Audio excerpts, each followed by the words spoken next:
Welcome to the Hawks Nest live stream show. My name is Brandon Kane on a beautiful Sunday.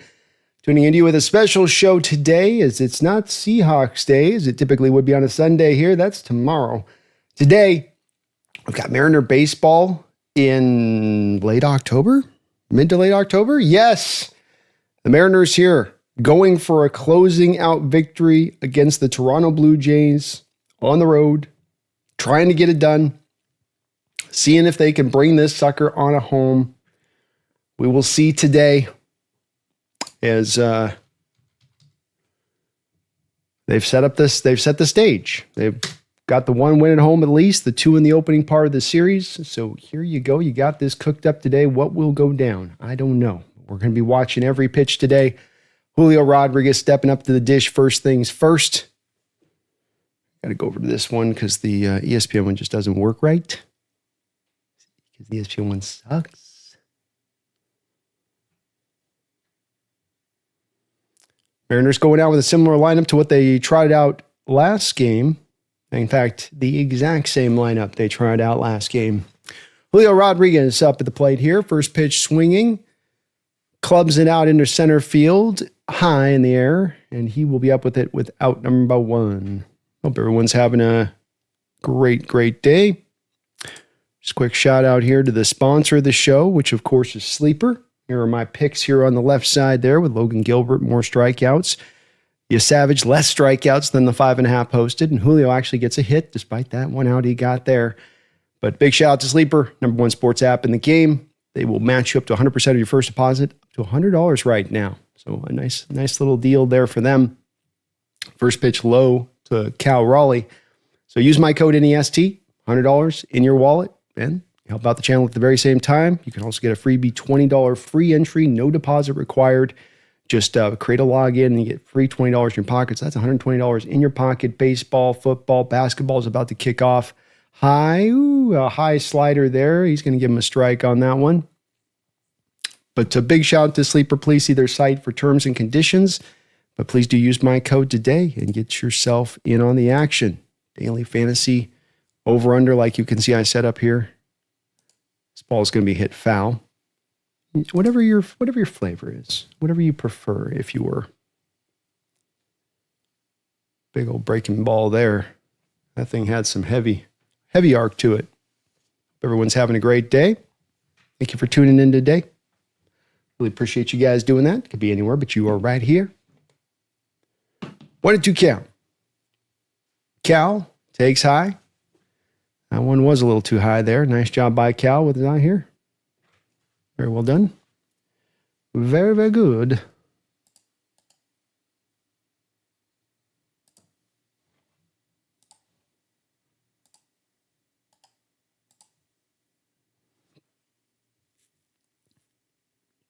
Swing and a miss. Kept coming back at him with the slider. He wasn't going to give him to Cal and give him something he could hit there.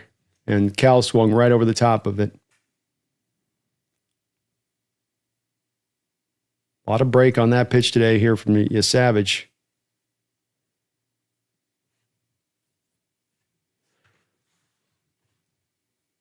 Two men down here, top of the first inning. Jorge Polanco up at the plate. Swing and a miss. Hits him with the splitter. So working the off-speed stuff here to begin with.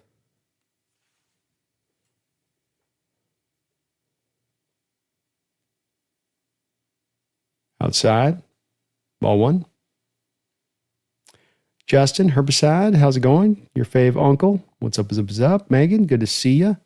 Brian E, 19 Stray. Thank you, everybody, for jumping on in. Space, what's up? This ball's crushed. Oh, man, it's in the park, though. Boy, it looked like he got into it on early on in the at-bat there. That thing looked like it had a chance, and then that thing just died out on the warning track. Polanco put a pretty good swing on that. Just couldn't quite get it out there. Roy Stansel, how you doing? Herbicide, Daniel, thank you for checking out the stream today. Good to see you guys in here. Red Echo, hello. Marty, Dezilla, what's up? How's the defense going to dominate with Love and Spoon back? I'll take the dub. I hope they dominate, but we got to get the dub. through this weekend and what we've seen so far. Jordan, thank you for the $5 donation. Jordan, Pete needs to retire. He still hasn't figured out that dropping the defense 5 to 10 yards back every down doesn't work. It's really sad watching. Yeah, I admittedly haven't gone into the depths on his defense so far this season, partly because I just knew the Raiders were going to be a tough watch, no matter what Pete, was to do. And that's unfortunate if he hasn't kind of changed. I really did think that the key to him having success in this kind of final run into the pros was going to come down to him, embracing change in really only one specific area of his coaching game, if you were. And if he is still doing that, and it sounds like he is, I don't know if any defensive coordinator right there is going to make that defense good right now. And I think they lost Crosby today, which sucks. So it's just a hard situation to have gone to from his angle of it. Also, I think hard to see in him going there, and part of what kind of confused me with him going there a little bit was that there was so much work that was going to be required to get back there. And two different things kind of run counter each other, which is that he definitely wants to take advantage while the sun's shining, and the roster needs a lot of help, and will take some time to get to where it needs to go. And how will that work with those two motivations maybe running in contrast to each other, or rather maybe headlong into each other? Hard to say there, Jordan, But it may be a one-year experience there. I mean, he may just have wanted to come in, see if he could get this thing turned a little quicker. And then once he realized it's going to be that slow kind of rebuild, he goes, okay, it's time's kind of passed, so to speak. Hey, Justin. Thank you, Jordan. Appreciate the dono. Maxwell says, let's go to the World Series. Let's do it. Let us do this. Michael Bicknell, hello. It's good chatting with you in the member stream yesterday, and to everyone that jumped in the chat, thank you for doing that. We had a little call-in show for members of the channel and patrons of the channel yesterday, so I hope everybody had a chance to pop in. We'll be doing another one soon for those folks. Logan Gilbert up on the hill here. A man of many pitches.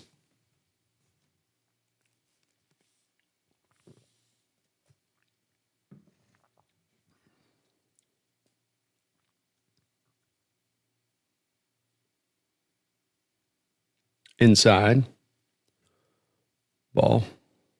It would have been interesting to lead off is have Josh Naylor lead off. Takes pitches, tough to strike out, lefty.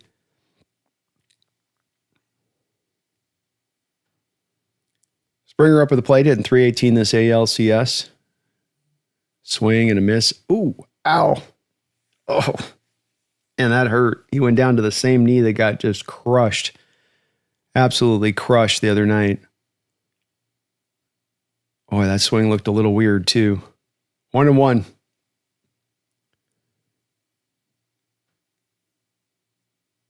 Hits us up foul back 1-2. A little bit of a Kirk Gibson thing going on here. Shades of 87.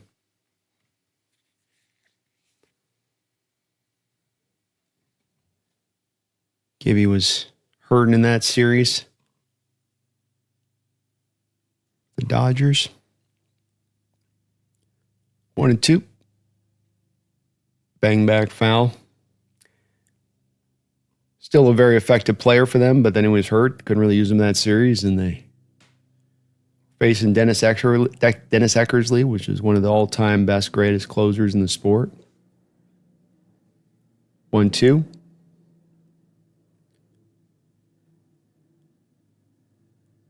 Ooh, did he? Got some good wood into that one. That looked very similar to the opening game of the series, just off the plate. I don't let him extend, Logan. I'd keep this up in his hands and not out over the plate or low. That out over the plate stuff seems to be right rear. He's feeling pretty gimpy. Ooh, beautiful pitch. Slider, bottom of the zone. Doesn't get him to bite. Great eye by Springer. Blue Jay lineup is very tough to strike out. It's a good call. 2-2. The curveball gets a little bit away from him. 3-2.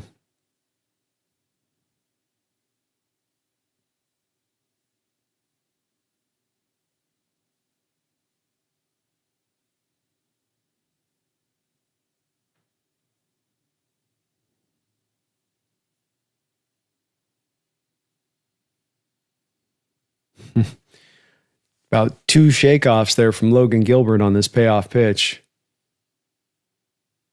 Again, goes down to his knees, hits this foul. Naylor's giving it chase. That will go off the netting there. Naylor definitely looks like he's trying to catch his breath and walk that knee off a little bit after every swing. Oh. Yeah, that's every time he's going down to that knee, that's got to be so painful. 3-2. He's staying alive tough. Kid's tough. Got to give him credit for that.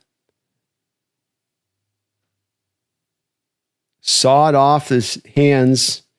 Eugenio fearlessly goes out and tracks down the foul ball as a broken bat with a splinter so sharp it could take out a vampire through the heart is floating by his head. So that's Eugenio for you, like we saw last game. Nothing but ice water rolling through those veins.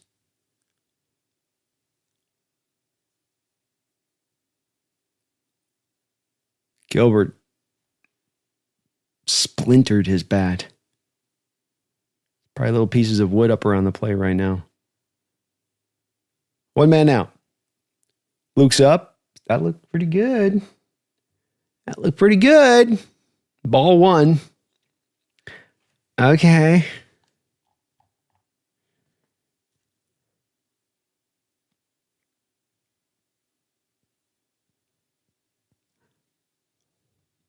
There we go. Nice slider there on the outside part of the plate. 1-1.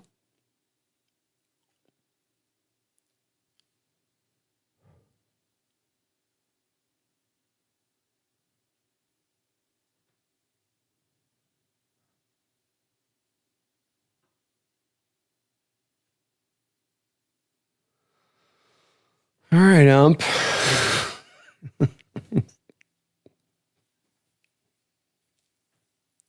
A little squeezy.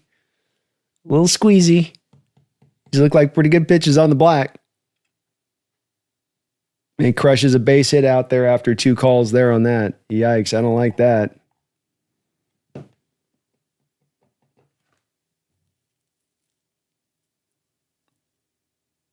Couple pitches here already so far from the ump.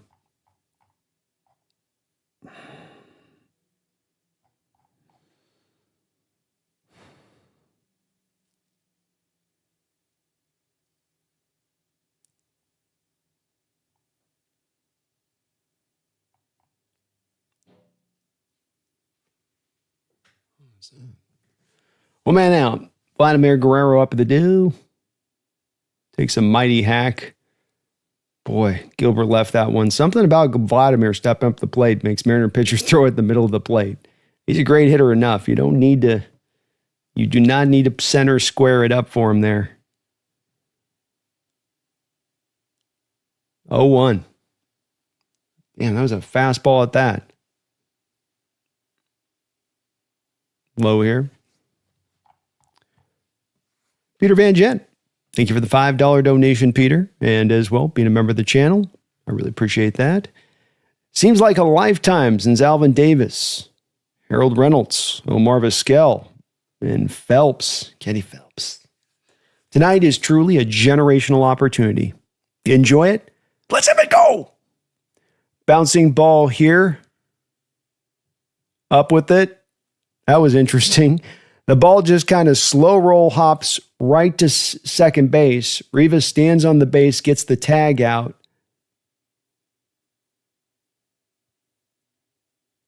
But that does give enough time for Vladimir Guerrero to hustle it out to first. Nice play by Rivas.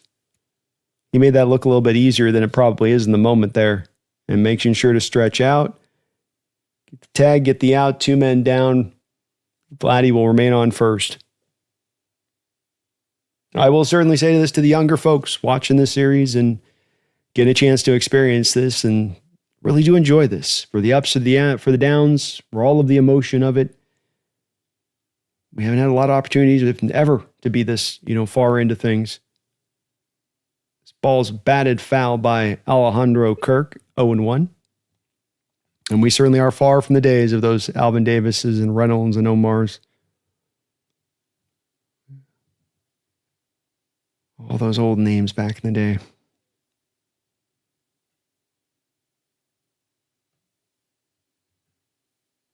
Greg Briley.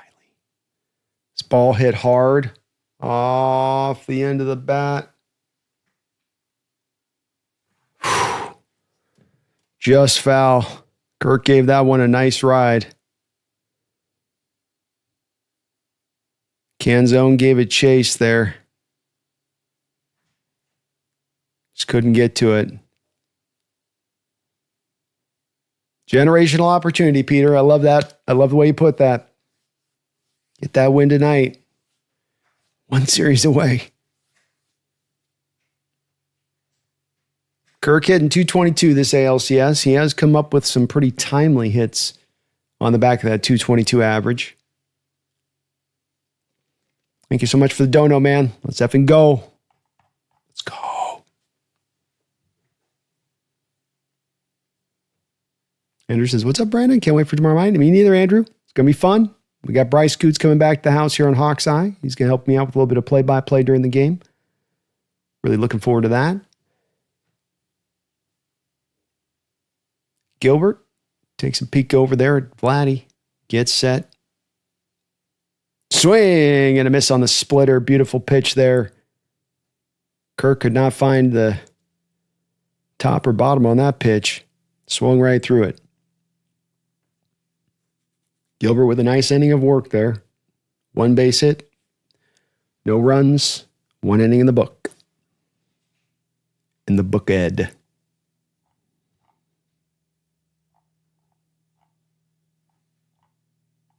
So many years there, Peter, as you think about it, with so many generations of players that come through in different eras. Expansion era.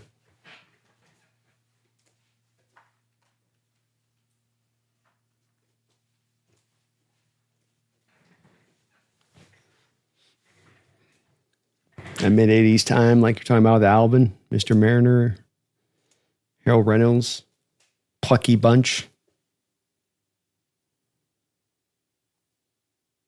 We should be saying random Mariner names tonight. Yeah. Juan Soto.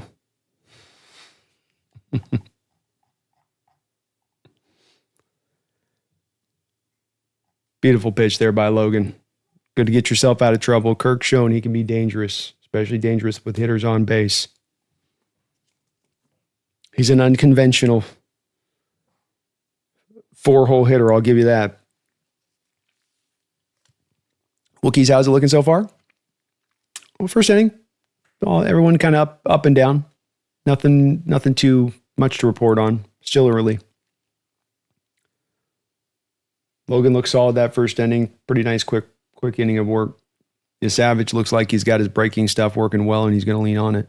So maybe as much the key for this lineup of what they do with his slider, especially. Can they catch him hanging one?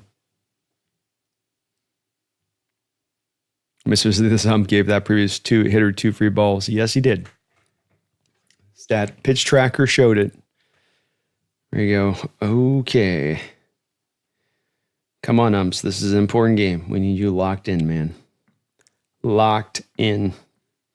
Give you guys, since we are, of course, an NFL channel here, first and foremost, probably should give you guys the opening scores here of what we had. Kind of a lame day of football games out there across the sport today. We got the Rams taking care of the Jaguars 35-7. Bears dumping the Saints 26-14.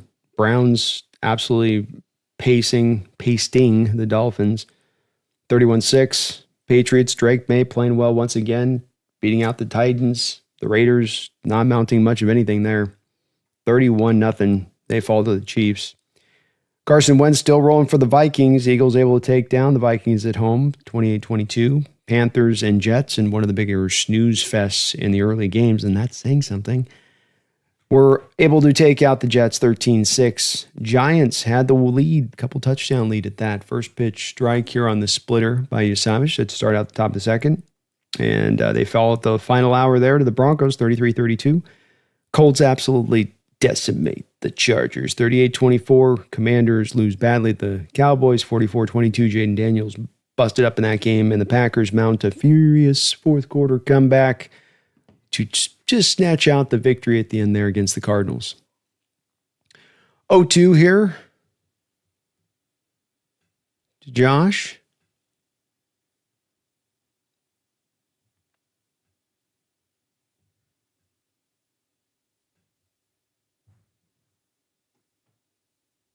Swing and a miss. Splitter, slider, both working very well for you, Savage, so far here. Already his second K of the game.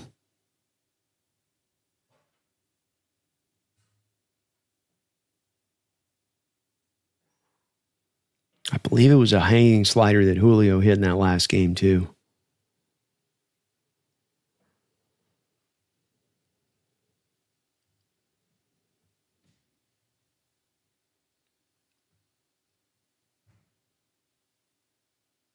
Randy Rosarina up at the plate here now. One man down. Another slider. He's working them. He's going to work that. You know what to look for when you're stepping up there, man. I'll tell you that. Quiet start isn't bad. You're right, Wookiees. Nothing wrong with kind of feeling things out here early on a bit. Kind of like you would the first couple of drives in a football game. Ball one.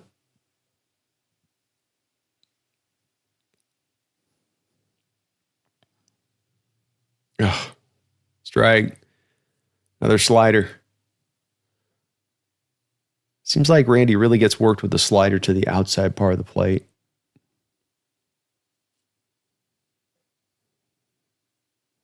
One and two. Hits this one hard, deep, but foul.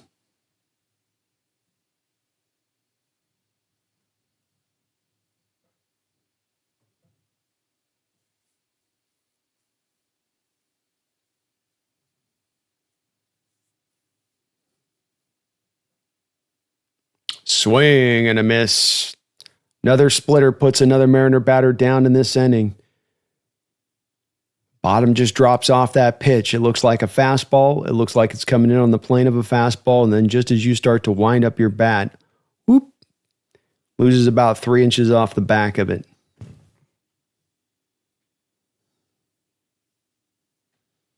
Two men down here for the Mariner. Outside. Misses there on the slider.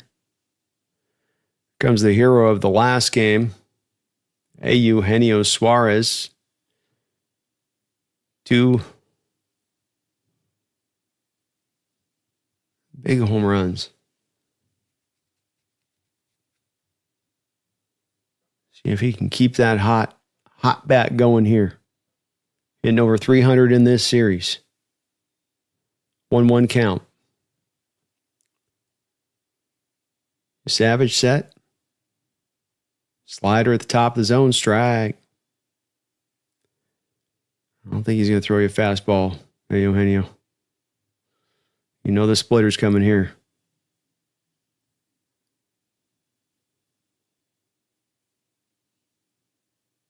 Slider. Get back of the slider. Hey, Eugenio, say 3. He's taking sleuth. I love this from Eugenio. 3 sliders taken and 1 at bat. Okay. Seeing things good today, maybe. 2-2 pitch. Swats this splitter into the seats. Gets his hands in. Just foul.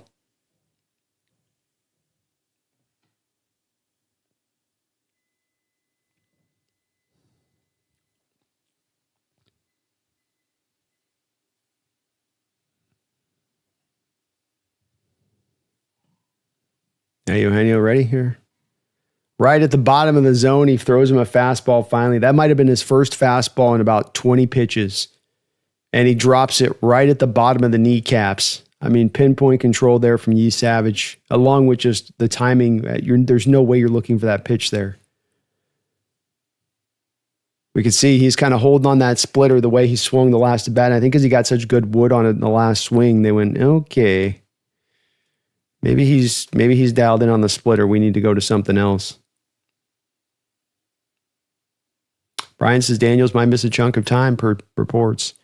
That would be big, and big for our Seahawks, of course, because I think they are the team we come back off of the bye and play. And so chunk of time would tend to mean 2 weeks to me. Jordan says Washington, I feel outplayed their talent last year. Kind of seems like that the way they're playing this year so far. It did feel like to me, too, to your point on that Quinn got that a little bit jump-started quickly for what probably needed to be done there with that franchise. You got a little bit of the benefit of the lightning in a bottle there with Kingsbury and Jaden in that first year. Sealord is a lifelong Canadian Pacific Northwester. It's so easy to cheer against Toronto. To the Americans in this chat, Toronto is viewed as the New York of Canada, and their teams are easy to hate. Let's go. I like that spirit. We're going to need that spirit today. It's going to be necessary. Henry says trade for Devon Achane. Hey, maybe today, he bust off a 60-yarder today. Maybe there's something to those reports. You never know.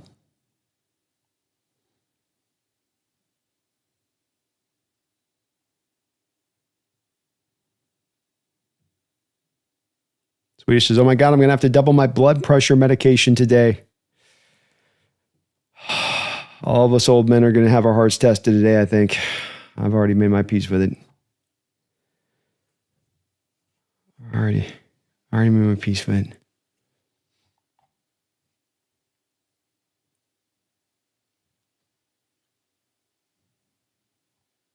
Unreal. Let's hope he come on, buddy.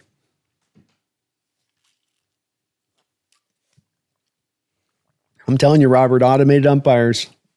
Your frustration's mine been for a couple years on this one. The second the technology's on point, and it's been on point for a while, what are we waiting for?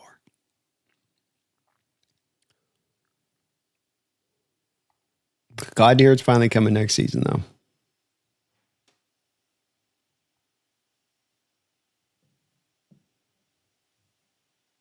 Yeah, Crosby injury is back and it's needed day, so that's definitely off the table.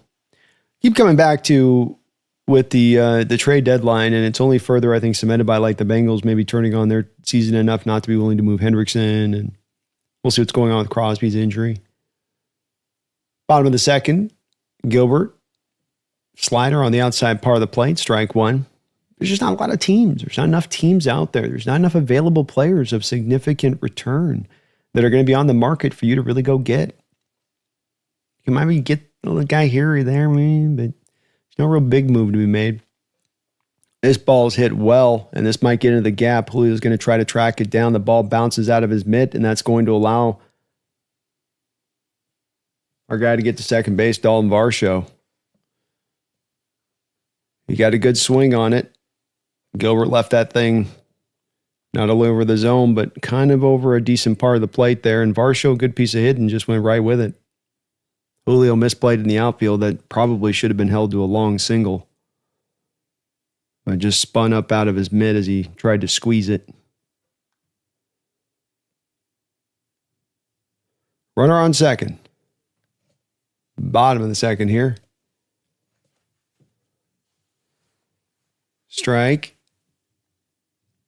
Ernie Clement up at the plate here. He's hitting .429 this postseason and .286 this series.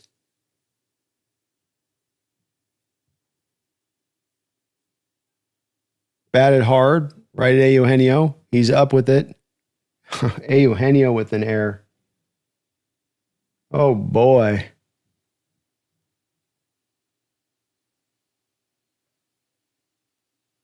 Two misplayed balls here this inning by Mariner fielders. Eugenio normally very good over at third base.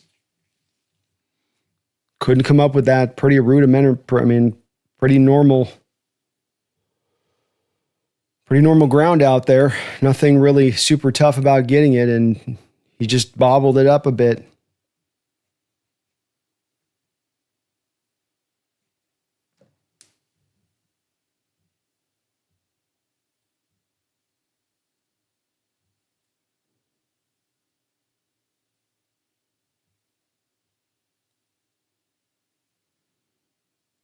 Nobody out, two runners on. Strike. Barger up at the plate here. 176 here in this series. 241 this postseason. Gilbert comes set. Swing and a miss. Beautiful splitter. More of that, please.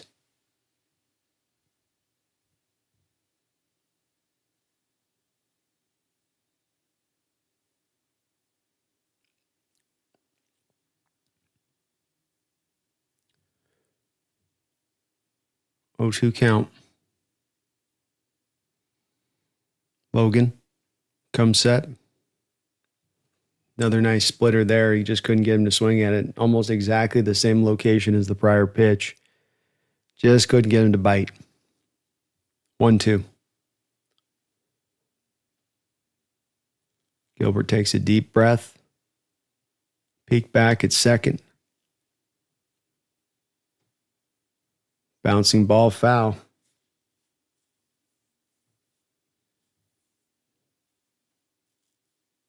DJ Owen, thank you for the $2 donation. He asked, do I think we should trade for Waddle from Miami? I don't. I'll give you a couple of reasons here in just a sec. 1-2. Bounced up at the plate there. 2-2.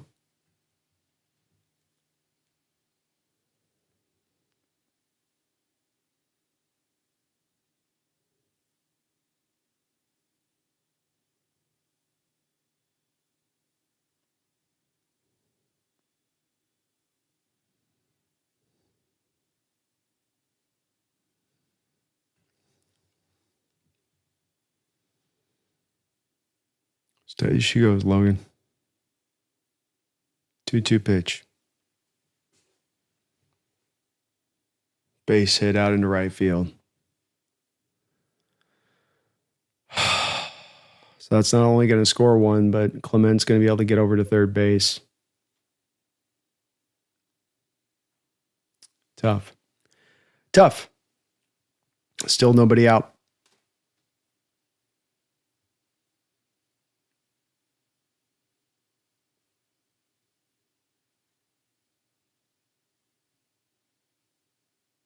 Marger was just all over that pitch.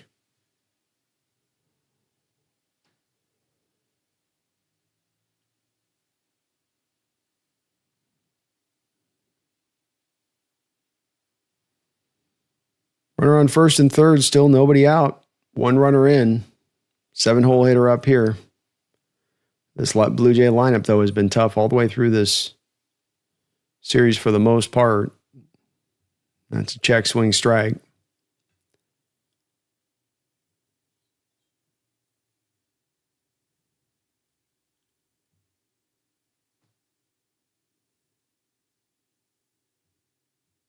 Yeah, they're showing the stat there what the 7 through 9 hitters have done in this series, and remarkable difference between what it's not even that they're hitting 350 or something, but just that the Mariner order on the bottom of their lineup has been just absolutely collapsed in this series as far as the hitting versus getting at least some decent hitting here out of the bottom line from the Blue Jays.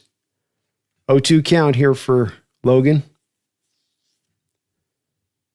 Bounces this one up at the plate. Nice job by Cal to be able to gather it back in there. Keep the runner from first from going.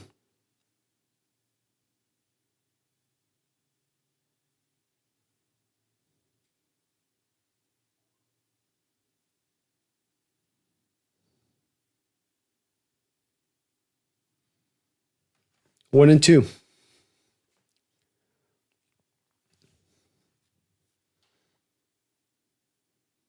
So hard to put this Blue Jay lineup away, man. They foul off and foul off and foul off. You just cannot get them to sometimes get closed out in these at-bats.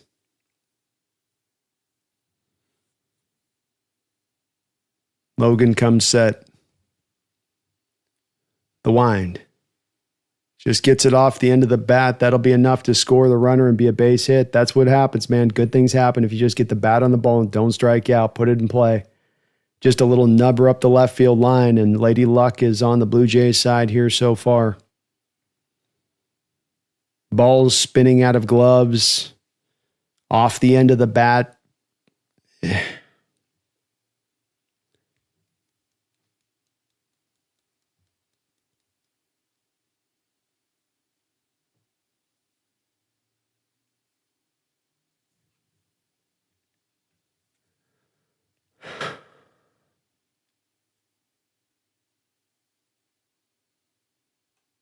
Our defense, this is,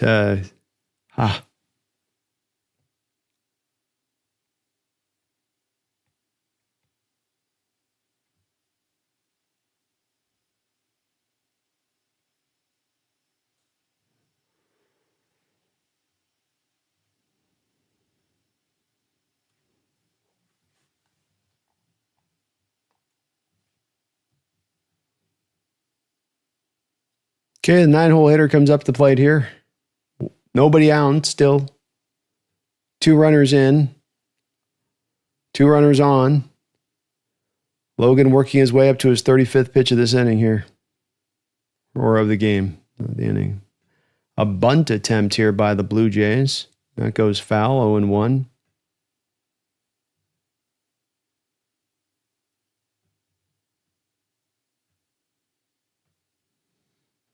Naylor Suarez up on the grass here, anticipating a potential bunt. And that's what they're going to get. Slider falls out of the zone there, 1-1.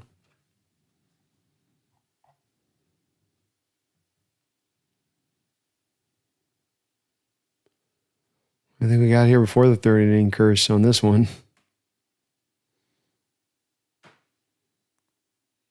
Swing and a miss. He tried to play some Jedi mind trick there, show the bunt, pull it back, and then swing. And the bottom fell out of that pitch nicely.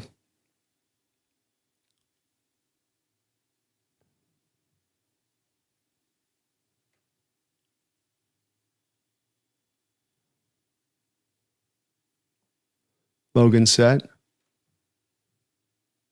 Swing and a miss, strike 3. Nice pitch by Logan Gilbert. 2nd strikeout of the game for him.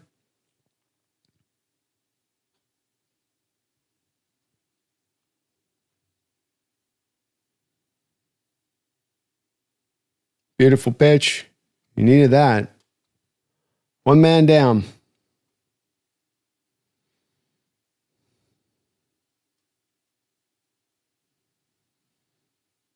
George Springer back up at the plate here. He fouled out in the 1st.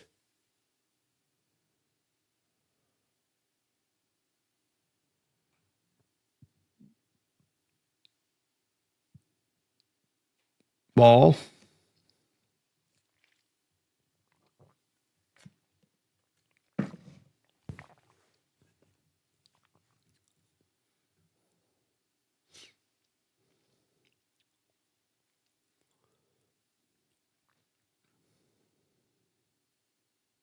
Ball 2.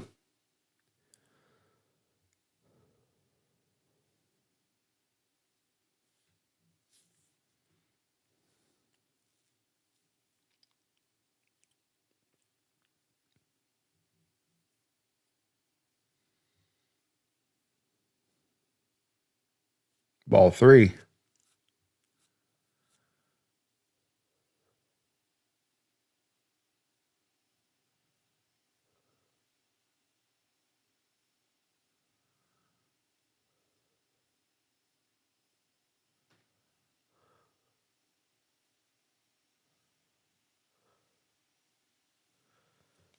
Ball 4. 4-pitch walk to George Springer by Logan.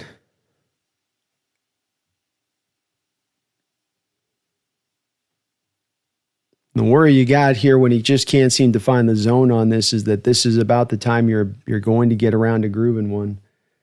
And this is the Blue Jay lineup that has proven time and again, just in this series alone, you groove one up, they're going to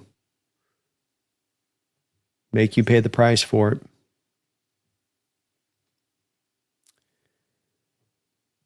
Luke's up at the plate now. Nathan Lukes. His first pitch swinging, knocks the slider foul. I don't know if Wu can pitch. I mean, technically he could pitch in relief. He only went 2 innings the other night. I don't know what the plan is on that one quite yet. The way that Kirby went out in their last start, this one fouled back quickly 0-2.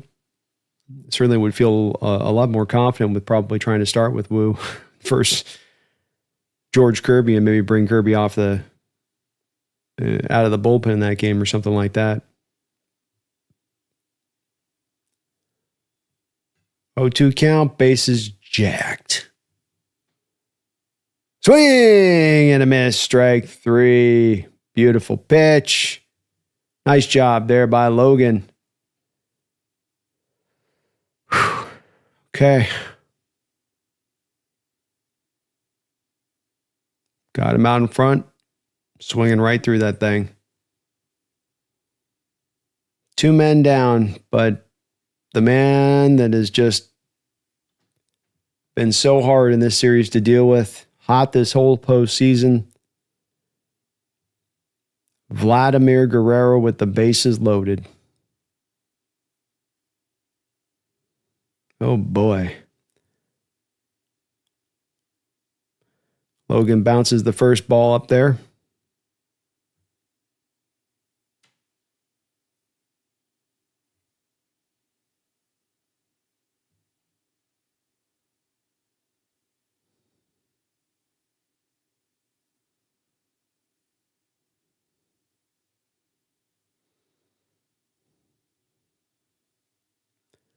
Logan with the wind. Ball batted to Eugenio. He's up with it for out number 3. They get that. They get out of the inning. Guerrero hit it hard, but Eugenio went down to his knee to go grab it.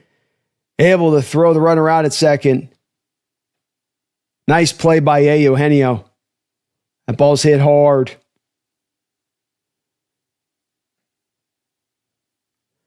Whew. Okay. Damage limited. Could have been way worse. Still early.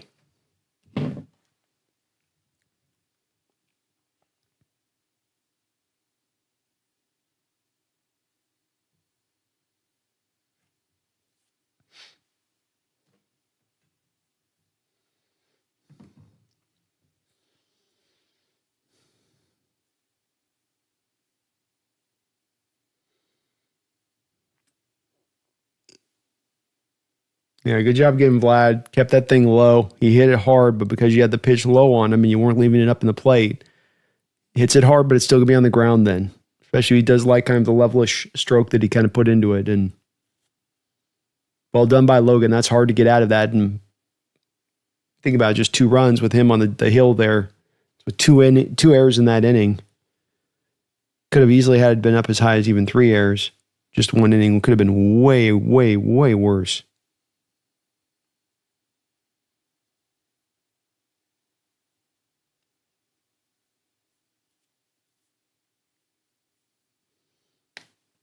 You know, we need Logan to go here a little bit today. If there's ever a game where you might think about like letting him cross the 100 pitch mark, this might be the one. Dan won't do that though. He'll go 4 innings or whatever and pull him out. I know that.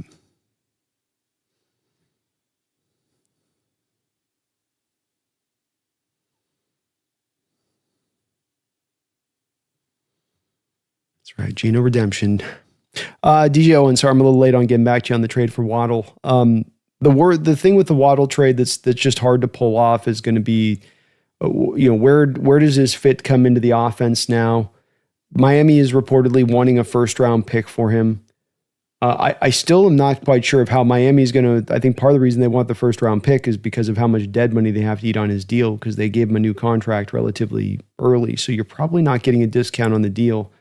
And I'm not sure that I would understand throwing a first-round pick for Waddle for again, the type of team we build. I think that having one receiver like a JSN that's going to be on a $40 million year contract next year and a Cooper Kupp on kind of a middle-of-the-road territory deal and then have some young guys around that is the proper way to build your receiving core up. when you're going to play to your defense and you're going to want to run the ball, and then getting to passing is kind of the third of that. Not that it's not important and that you don't need those guys, but just that getting those kind of high-end skill position players at the forefront, and that's where you're going to put your resources versus, let's say, putting those same kind of resources towards the offensive line for me, DJ. Because remember, that's the price you pay on that, is that if you're going to pull from one, you're pulling from another there. And we've got Crawford up taking 1-1 here. First pitch ball, second pitch strike. Crawford, 125 in this series, 200 postseason overall.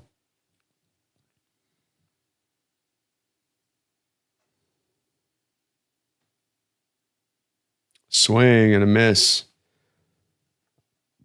That splitter's diving and a lot of movement.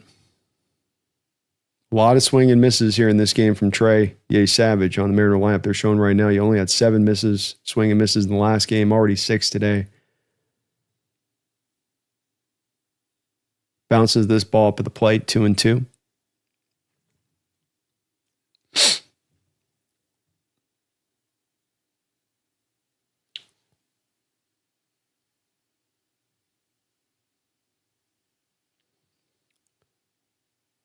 Low, good eye by Crawford here. See if he can grind himself out a walk.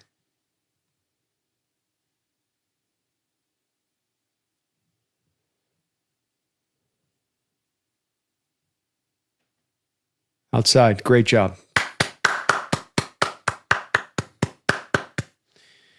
That away. That away.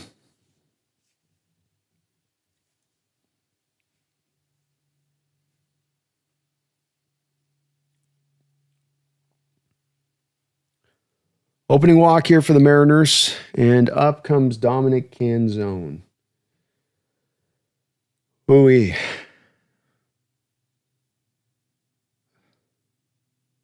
All right, now you're giving borderline pitches, Blue? Okay. Strike one here to Canzone. Right on the edge of the outside corner there.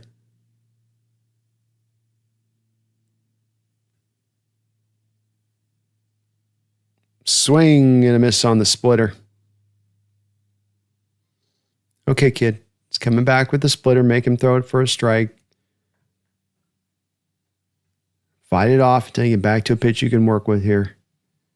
Try to get back around this count. There we go. Splitter, ball. Exactly that. You know that's what's coming.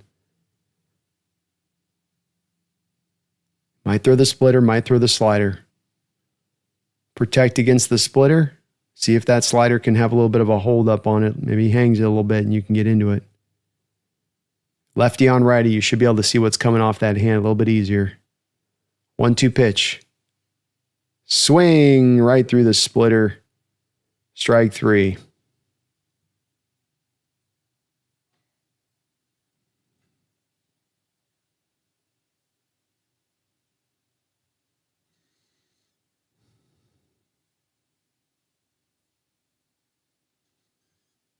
One man down. Trey Savage has struck out 5 of 8 batters here.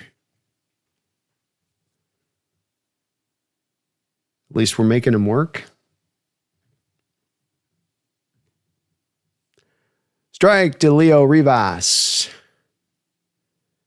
He's hitting a blistering 100. Whole 25 points over the top of Canzone. 25 big points. Swing and a miss. Mariners are not picking up the slider or splitter right now off the hand of Savage. He can almost throw that at will and get a swing or a miss right now, it seems like.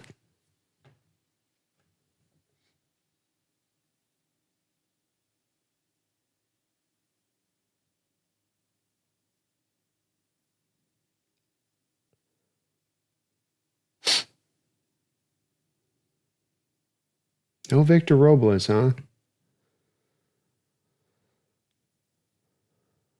Low. Ball 1. I wonder if Victor's injured. Went into that corner the other night. I wonder if he hurt himself.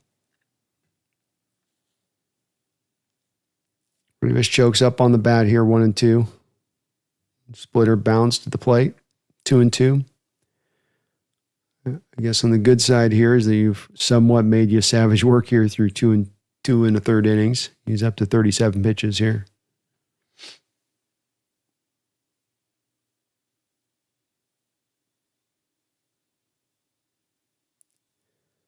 Rivas, good job getting back around in this count.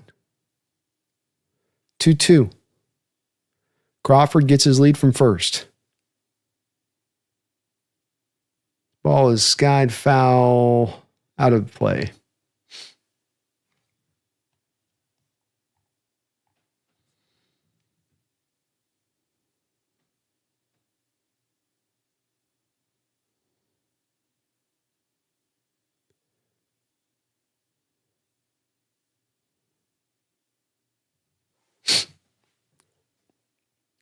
Come set here. High, ball 3. Wonderful at bat here by Rivas. Starts this thing out 0-2, gets it back to 3-2. One thing he's done a good job of here, and really I can appreciate, even if you're hitting 100, is at least you're grinding some at bats out here. You're grinding in pitches. 3-2. Hits this one. Well struck deep. Deep. This ball's carrying. It's off the wall. Crawford is going to have to hold up at second base because he wasn't sure if the guy was going to catch it or not. Just missed a home run by about 1.5 feet, 2 feet.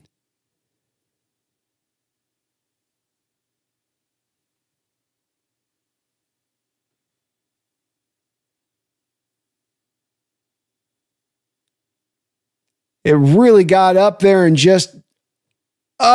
just missed it. Probably a couple feet there. It's kind of the high side of the portion there. Crawford's got to be careful there. It's to the right field side. If he gets too far, the guy makes the catch. You can come back and throw him out at first. It's a tough play for the base runner there because it looks like, you can't go. You don't know that he's not going to catch it. He can catch it, throws you out the play. The inning's over. 1-0 count here to Julio. Oh, my God, dude.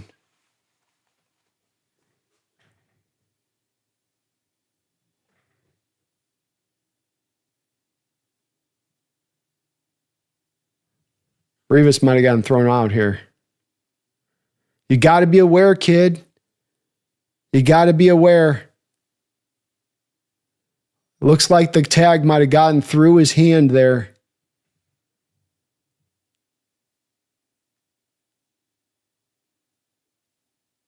I think his hand got back there, but Rivas getting a little lazy off the bag.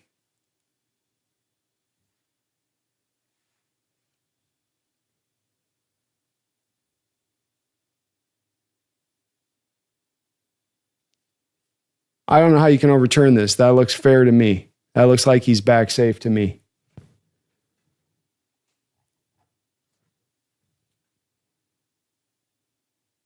Very close call.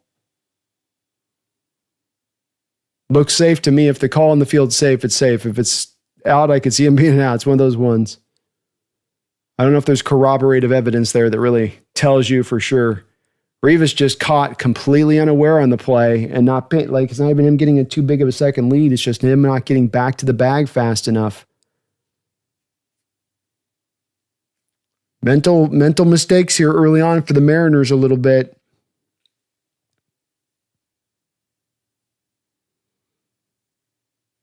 I guess this is the first mental error, but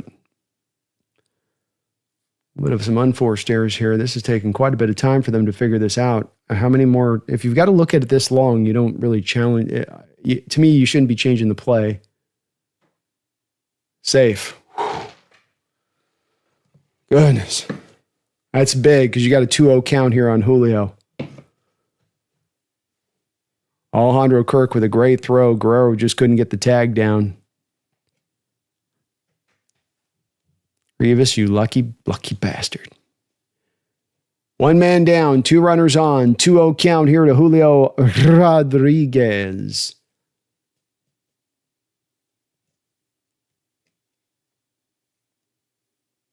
See if Julio gets his pitch here. He crushed a homer off Savage in the last game, and it was a 3-run shot. It looks like he was looking to do the same there. Swings at a slider out of the zone. Savage doesn't give in and give him a fastball there. All right, still 2-1.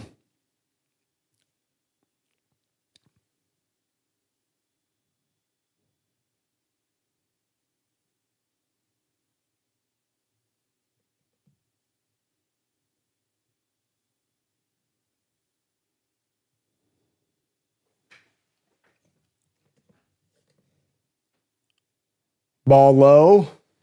Good eye by Julio. Make him throw you a strike with Cal on deck, man.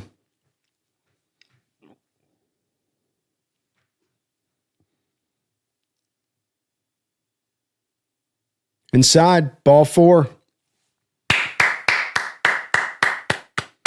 That is the way. That is the way. Great job, kid. Great job, Julio. You know he's anxious to come up there and do something. You know he wants to send a ride of lightning into this team. But Savage is going to pitch you ultra careful there, make him throw you a strike. And he wasn't willing to do it on that at bat with Julio. So now you've got Cal Raleigh, the big dumper, up with the bases loaded and 1 man down.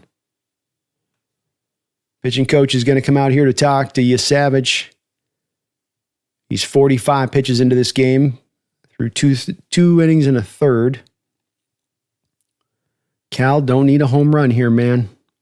Like a home run. I'll take a home run. Just a nice level stroke will do the job here. Career of the bases loaded. Cal's hitting .231 with 5 ding-dongs. 5 grand slams.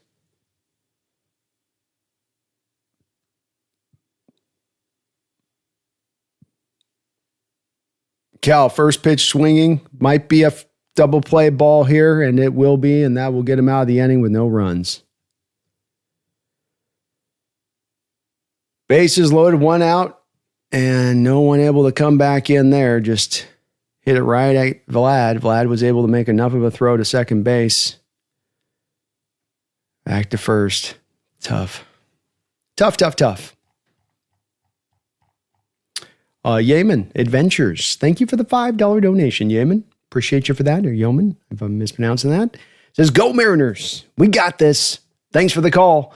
Good vibes. Hey, good vibes, my man. Appreciate you on that. And absolutely, let's get this today. We got some room for error.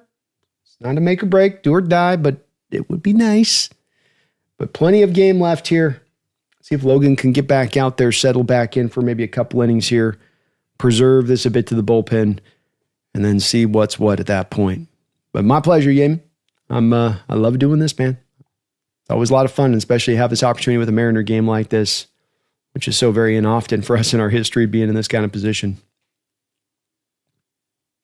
Why is Canzone even on the team? I don't know, man. He definitely did. He hit well there during the year. You know, he hasn't been this lost up at the dish. And I think confidence is probably a big part of this, where you start to get a little bit in your head. Certainly the pitching in the playoffs is better.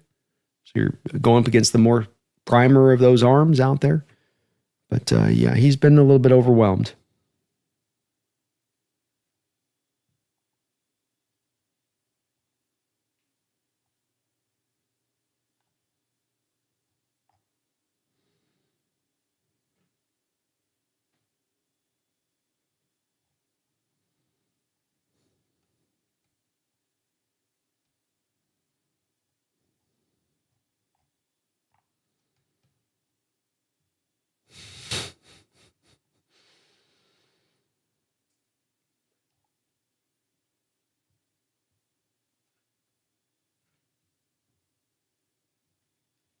Your fave uncle says, I don't get swinging on the first pitch. He's clearly struggling. I need to see at least 3 pitches. I would tend to lean into that approach as well. It is one where I think you just find with this Mariner lineup that their approach is, not in that, seemingly kind of not in that solar system. You see it on the very first pitch of the game with Julio hitting in the leadoff spot, and he's swinging at the very first pitch of the game. And I think it's this lineup kind of through and through has a lot of guys that just, that's the way they're built. and you're going to kind of ride that roller coaster where it's going to sort of take you at that point. Not saying I don't agree with you on it. I definitely would like to, in that moment, go in and, all right, let's make him throw me a good strike. Let's see what he's going to come at me with here in the second at bat. I think Julio's thinking, I think Cal's thinking a little bit in that moment about the strikeout he had in the last at bat. Can't strike out here. You get a good pitch, you can drive it. So you can understand a little bit too where Cal's probably coming from in his approach there at the plate in that moment. But it is a little bit of what you kind of get here with this lineup. Rodney Price Show, thank you for the $2 donation.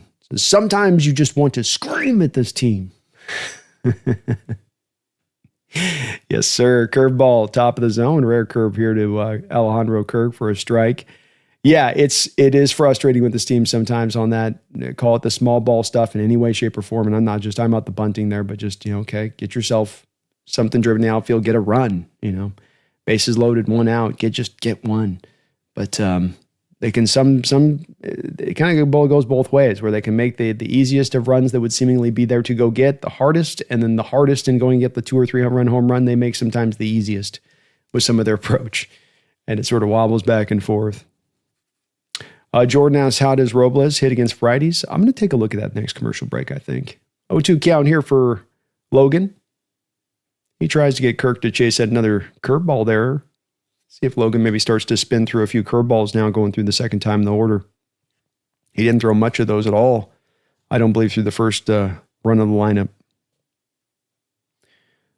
Victor Robles batting average against right-handed pitchers 245 for the 2025 season. Bouncing ball to Eugenio. He's up with it. This is a long throw. Suarez with a great pick. It's not a short hop pick. It's a pick that's going to basically land out in front. And so he's got to sort of catch it to the back side of the bag. Does Naylor. And to Eugenio's credit here, you got to do all you can just to try to get the throw up fast as much as anything else, as much as actually getting a lot of pepper on the ball. Eugenio gets just enough on it, but it's throwing at kind of an awkward angle. Good adjustment there by Naylor to kind of make sure he had his body in the right position to take the short hop and be able to pick it, stab it clean. One man out here. Bottom of the third. Strike, slider, outside part of the plate here. Barshow up at the dish. Barshow had a single in the first.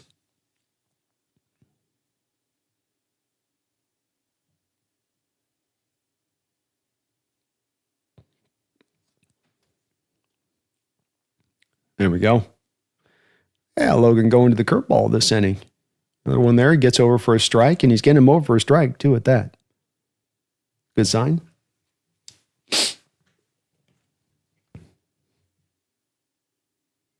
Oh, 2 pitch. Crushed. Right at can zone. Boy, that looked like it was going off the bat with a lot more force.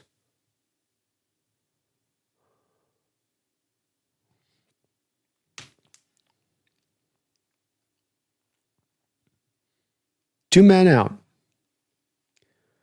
Quick inning of work after making you savage work last inning wouldn't be too shabby.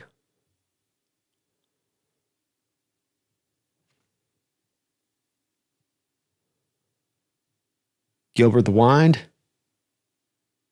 First pitch swinging here. Hit deep, deep, deep, deep. And that ball is off the top of the wall. They're going to call that a triple?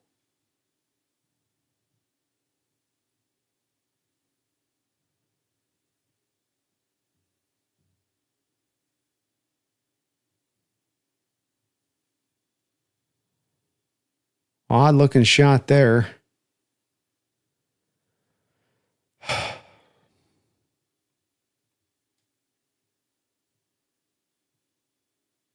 Not quite over. We had one with Rivas. They got one there. Ball's not carrying great tonight, it doesn't feel like, in this park. Strike.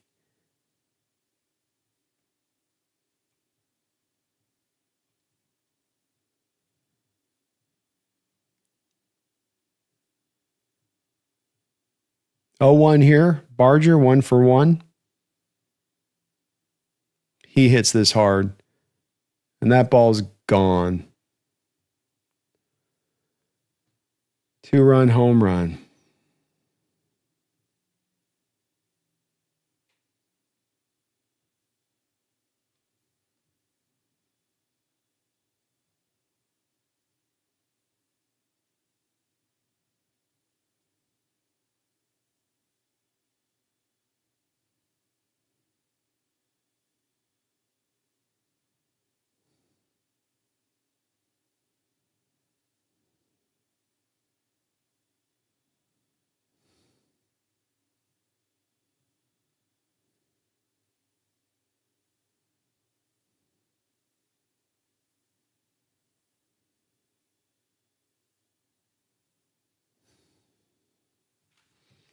4-0 Toronto Blue Jays, 2 outs, bottom of the third. They're getting after Logan this inning. Some big swings put on Logan. Thank you again, Rodney, for the $2 donation. And sometimes you do just want to scream. The third inning curse is back once again. Back again. Third inning curse.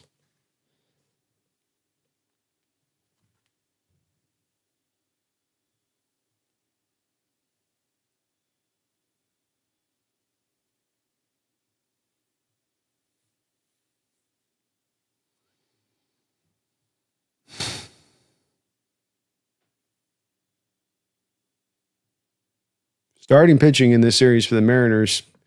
Bryce Miller's been great, but holy mackerel, dude. The rest of the rotation, for being what's supposed to be a strength of this team a bit, has really faltered. I don't think Gilbert was bad necessarily in his first start, but this is... You're not giving your team a chance, man. Great escape on getting out of that one inning with just the 2 runs on the 2 errors that were definitely not his fault there. But said in the chat, you can't leave the ball in the middle of the plate and expect a good hitting team not to crush you. He gets out of the inning here after that. So 3 innings, Mariners got their work cut out for him here. Down 4. Down 4.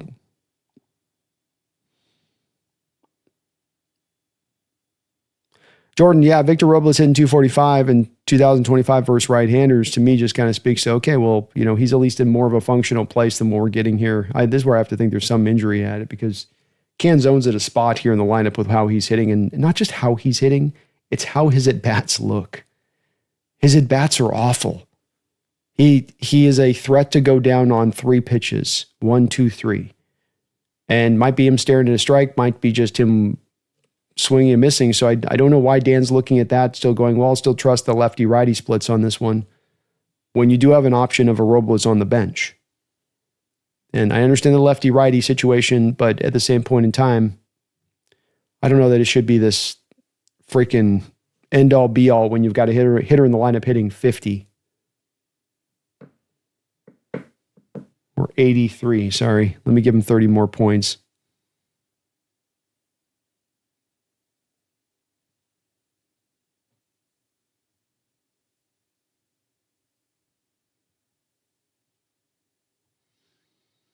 DeZilla, at least we have to started to crack Savage a little bit. Lots more balls in play. Let's go. Let's go. We're still in this. Maybe we can have a little bit of 4th inning time. Yeah, Joe, the Raiders are in tough shape, man.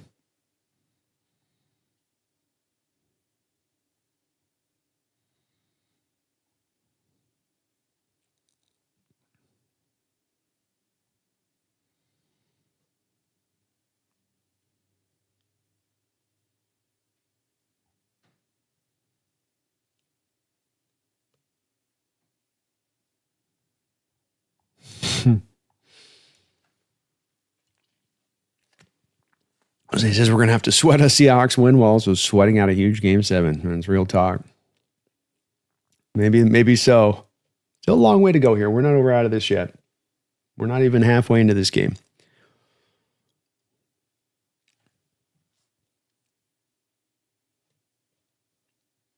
Yeah, the bottom of the lineup, new lax. Toronto's bottom of the lineup. Been getting after it. Tiza. Thank you for the $5 donation, Tiza. If the Hawks can't find a defensive end, right guard, or cornerback by the trade deadline, do you think they'll make an attempt to get Chris Olave? I don't. It's a very much a similar situation to Waddle, although just a little bit different there. First pitch strike here to Jorge Polanco. It's very similar to the Jalen Waddle situation for me, Tiza, which is that when you go and make these kind of trades, you got to first, I think, ask yourself, well, is this something that's, significantly going to improve us from where we're at right now with the position? And I don't know that I can say that with Waddle. I wouldn't know if I don't know if I'd lean back on Waddle saying it's, I look at him as like kind of a pure route runner type that fits into this. Now, Olave's more of a route runner type, so probably more of a fit purely to the offense. But the issue comes into play on this is that you go trade for an Olave, you give up significant resources, and you only have one more year of club control of him in 2026. So this year and next year, and then he's a free agent. And knowing you're paying JSN, then that means very likely that you're really only going to get about a year and a half of service time off of him.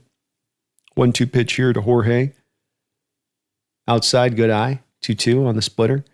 So you're only going to get a year and a half of work for him, and you're going to do so, having him basically walk kind of for nothing, because I don't think this team's going to pay two guys high salaries at that position at the same time. First, bounce that over to the first base side. 2-2 foul. Top of the fourth inning here. Mariners down 0-4. They made the Savage work last inning. See if they can start to put some cracks into this thing here in this one. Jorge gets on top of this pitch. Looks like he sends it for a nice little ride. Just nothing's really flying out there in right field. I don't know if he got off the end of the bat or not, but fly out. I don't want to make a move just to make a move, Tiza, and I don't want to make a move just to make I would consider just a little bit more than a lateral move at that if you're going to make a move.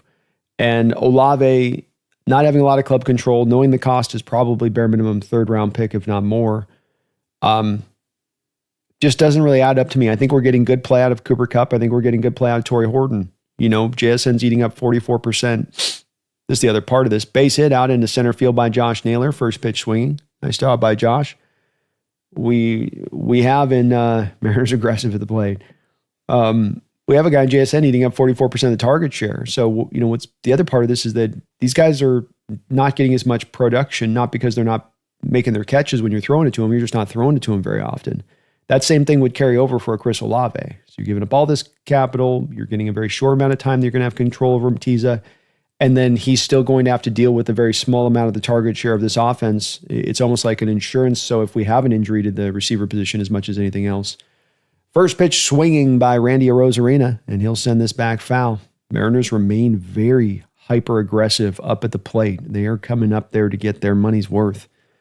So this to me just is where it just doesn't add up to where it can make a lot of sense. I like Olave, but I would rather number up the first base side, and that will be a base hit. Let's go.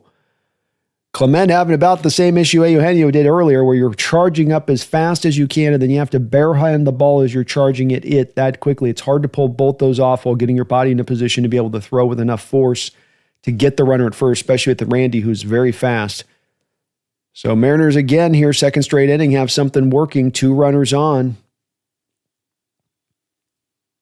Let's see if they can make it stick. By any means necessary. Eugenio Suarez up at the plate. High. Slider. Misses there. That was very close to being a hanger on that one. I think the only reason Suarez didn't swing it was because it's so far out the zone. Anyway, he's been good here the first 2 at-bats and taking a look at a couple pitches. Like his approach here. Foul back. Feel like he has a decent read on you, Savage. They took advantage of him last time where he really got locked in on the cutter in the last at-bat, and so they were able to kind of get him back on the slider at the end of it. But he made him work. 1-1. Check swing. Did he go? No, he did not. Good job of holding up there by Suarez. All right, what do you look for here? 2-1? To me, just through the four-seamer. I think he comes back with the slider thinking I'm thinking fastball.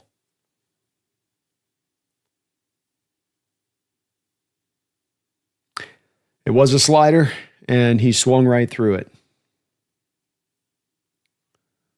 Okay, he knows now that you're having a hard time with that slider when you swing at it. He's doing a good job of knowing when it's in the zone and when it isn't, but he's having a hard time of picking. Yeah. Fouls it off to the third base side there. Another slider just barely got some wood on it.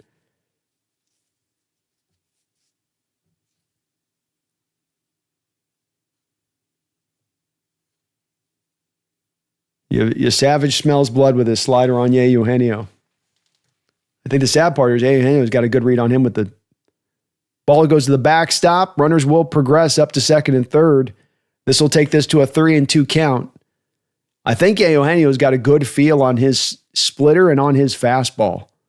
But on the slider, I think he's a little bit not sure when he swings at it on getting quite pinpointing where that ball is going to be.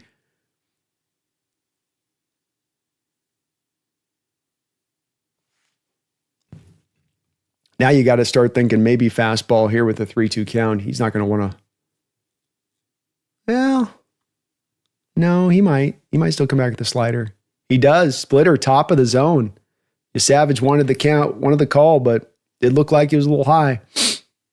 Especially it's not where that pitch just lands. Consider with that splitter when it's coming through the top of the zone like that, that's got that little bit of loop over the top of the zone to be that ball 4.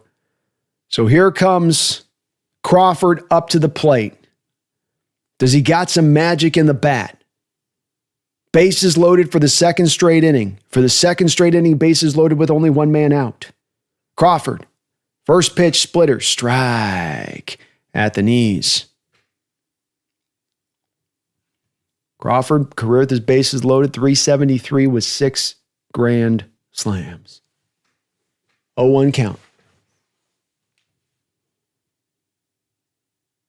Ooh.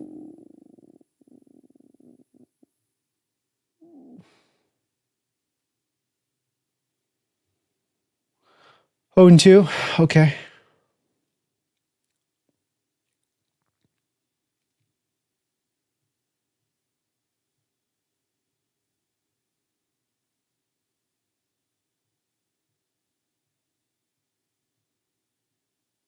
Bouncing ball to the second baseman. This will be a double play.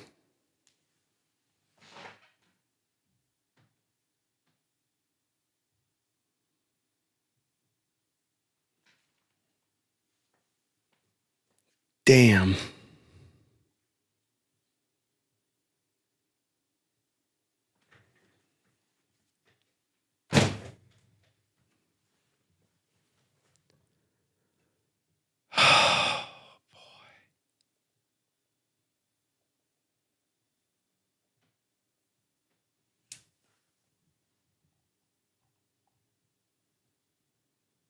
Thank you, Mom, for the dono. Let's go, M's. Let's go, M's.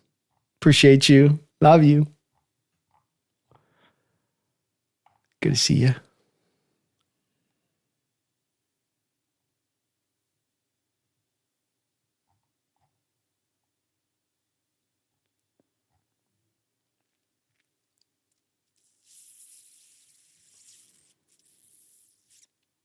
Sometimes in the playoffs, the things you don't do well will rear their head up at the worst times.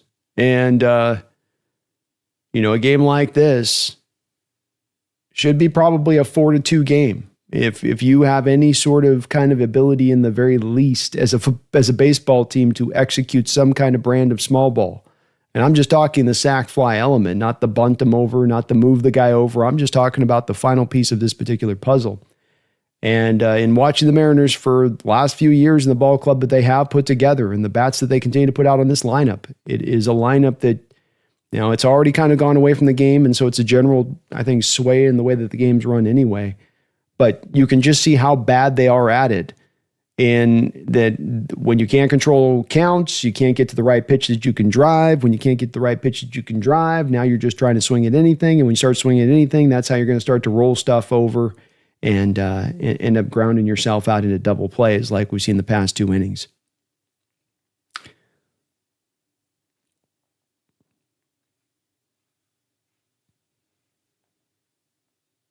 Kind of with Cal and JP on both those 2 instances, and they're getting pitched a little bit inside there, but you try to work a little bit inside out with the stroke or go away with it. It's a little easier to drive it out into the outfield the other way if you're going to go that. And when you start to yank it and pull it like that, that's where you have you can have a tendency to roll it over at that point and turn it into an easy ground out.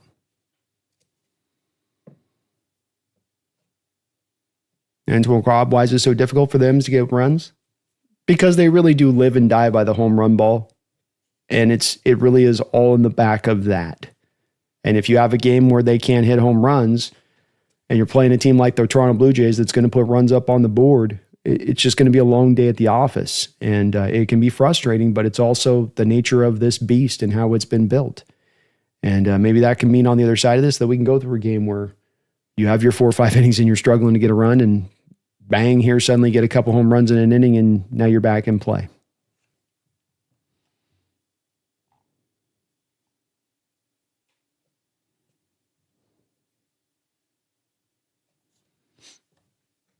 Yeah, Daniel, I think that we're definitely one of the higher teams out there with the double play rate regular season. And this again comes back to the thing I harp on time and time again, which is, controlling the zone and willingness to utilize the whole field and not trying to yank everything out into the second deck. And you got a lot of guys in the lineup that swing from their heels at times, and it just ends up leading to that, where you're just funky swings. You don't get especially because if you're going to come through the zone like that, where you're trying to, uppercut it, you're much less likely to then get the good barrel on the bat of the ball and be sending some line drives out there. It's kind of the approach a little bit.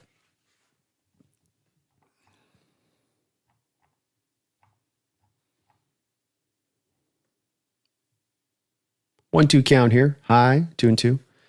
Thank you again, Teaser, for that donation. Again, I'm not going to cry if they go get Olave, but if you're asking me about, whether or not would seemingly make sense to me in the overall standpoint, I'm not sure it would, because again, it's just back to that, not just the draft pick you're giving up, but it's also this ball is hit here to Eugenio. He's up with it, and he will throw him out at first. Seems like Logan maybe kind of settling down a little bit here now. It's also that, you're taking that third round pick, you're taking that $17 million next season, and those are assets that can't go to other places on the team. There's a finite amount of resources, and to me, I just don't want to bury my resources. If I'm a pass-happy team, it's one thing, but if I'm not a pass-happy team, it's quite another.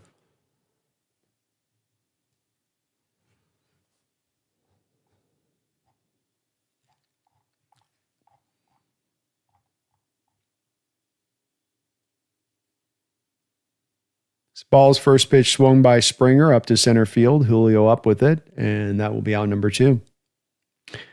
Rodney Prescio, thank you for the $2 donation. He says, Mariners don't play small ball. No, they don't. No, they don't. Man, that's going to lead to some ugly situations like we've seen the past 2 innings. Misfits says Crawford got screwed an outside middle call again. That time number 4 on at least the same pitch outside by my count this series. Definitely looks like the borderline pitches are going a bit in the Blue Jays' favor in this one. There hasn't been an assembly line of them, but there's been about probably a half dozen that have been like, ooh, okay. Luke's first pitch swinging, fouls it back.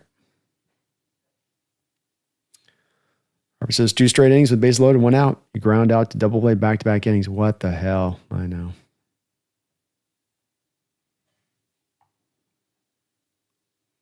Oh, 1 here. Come on, Logan. Just get us through this inning here.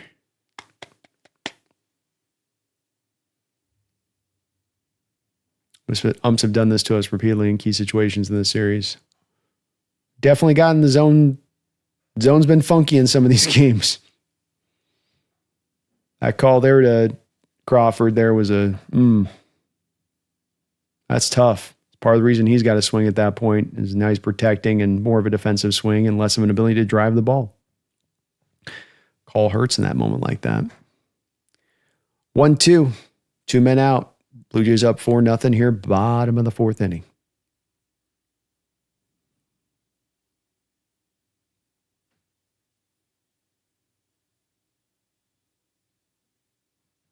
Two.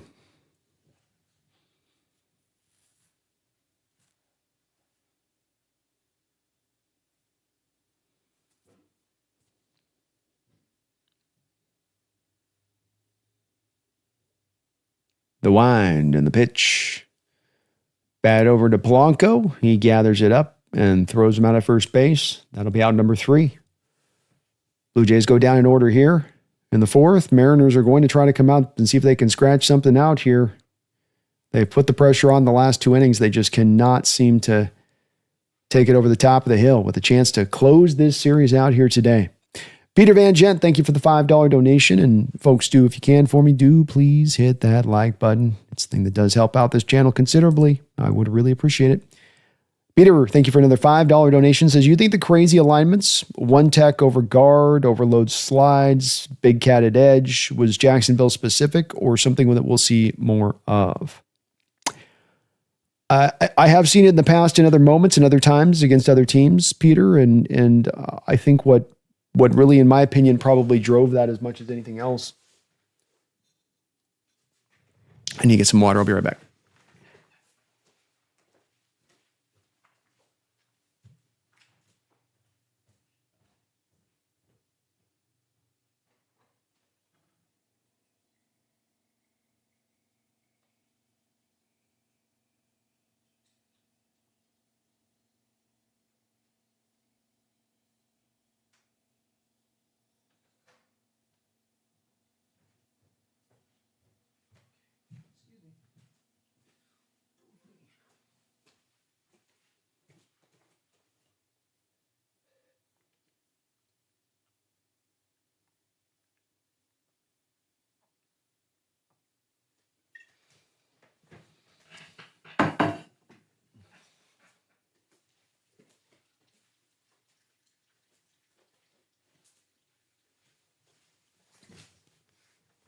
So I think it's something that's always kind of there. It's just, I think that what's happened here this year, Peter, is that Mike has slid more and more towards just trying to lean to his front four. I kind of think it's a defensive coordinator thing. It seems like in the modern era where just if you can get away with it and having your front four do that work up front, you're not going to dial up as much of the exotic stuff if it isn't just like supremely a part of what you do from an DNA standpoint. Like Brian Flores, Peter, is not going to have games where he's just going front four all day. And what makes Mike's defense so great versus the counter of those other defenses that might either be out there on the two ends of the scale, where you have a Carroll defense on one end of the scale and you have a Brian Flores deal on the other end of the scale, from how exotic and creative they get from one to the other, is that Mike finds that real money spot between those two areas, and that he lives in that area to provide real supreme unpredictability then for his defense. But what happened in the early part of this year, and it reached, I think, a bit of a breaking point in that Tampa Bay game, is that there was too much of the slide to the one side of this. And this defense does not work if it's just going to be hyper simplistic and not willing to stack boxes and not willing to run those simulated pressures. I was asking and calling for it after the Tampa Bay game, and they brought out this game, and you see in that game with Jacksonville why, because of the effect it can have. Dominic Canzone up to plate here. He goes 1-1. Another ball that's called a strike by this umpire. Golly, are we going to get a call going in our favor in this game? Like maybe just one? God, I cannot wait for robo-umps, man. These guys are so garbage. And this is supposed to be the best of the best in the playoffs. Like, these are supposed to be the guys with eagle eyes and 2010 vision and all that crap. I think my guy's got old Coca-Cola bottles over his eyes over there behind plate. 2-2 here to Canzone. You Savage at 69 pitches for the game. We're into the top of the fifth here. Mariners need to start making some headway. Low. Ball 3. Come on, Dom. Get us a walk here. Start this off wonderfully.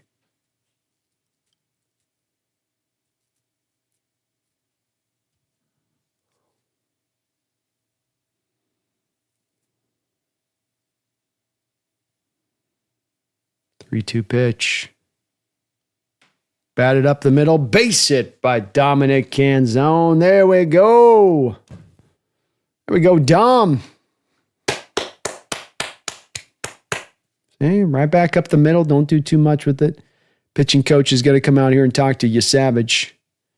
They might already start getting into the bullpen there, which I don't know if that'd be the worst of things here at this point. So, Peter, I just think that I don't think it was necessarily Jacksonville specific in doing that. I think it's more of them realizing a little bit of the fact that this is not going to be, the workable way here. quick pitching visit, I guess. As Rivas will step in and take 0-1. 1-for-1 with a single in the third. Long single in the third.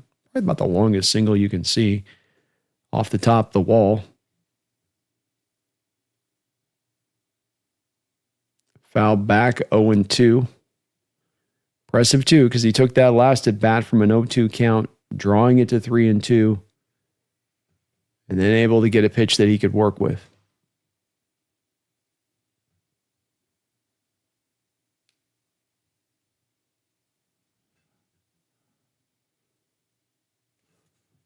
Oh, 2 pitch.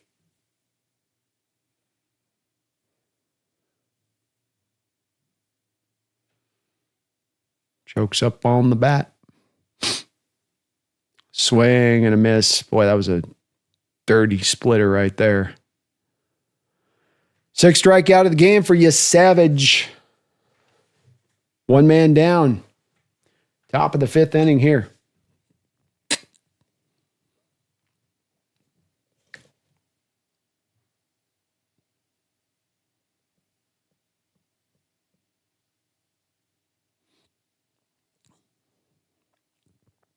Julio, first pitch swinging for the second time in this game, and he's going to serve up a double play. Oh, man. Okay. 3 straight innings end in a double play for your Mariners. And just no want to take any pitches here in this game from some of these guys. Like, weird, man. They're like allergic to taking pitches. And I don't think they're getting particularly good pitches to swing at in these first pitch swings either.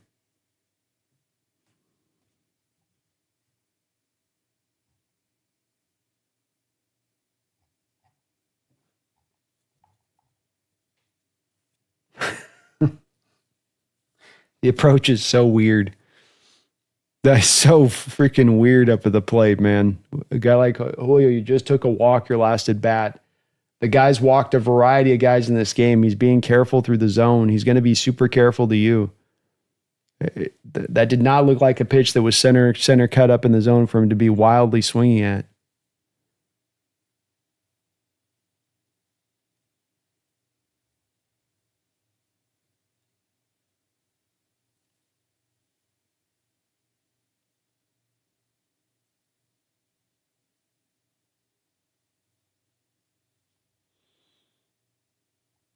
Yeah, I sometimes do think with Julio, it's just swinging, not thinking.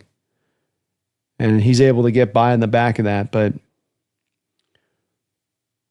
he reaches his upside as a player, and he still has all of that upside there as a player once he can start to do just a moderately better job of in controlling the zone. He doesn't even have to be night and day difference, but just a moderately more improved in that angle of things will make him a much better hitter because he'll get much more to pitches he can hit and drive rather than sometimes swinging at this stuff that's a little trying to tempt him.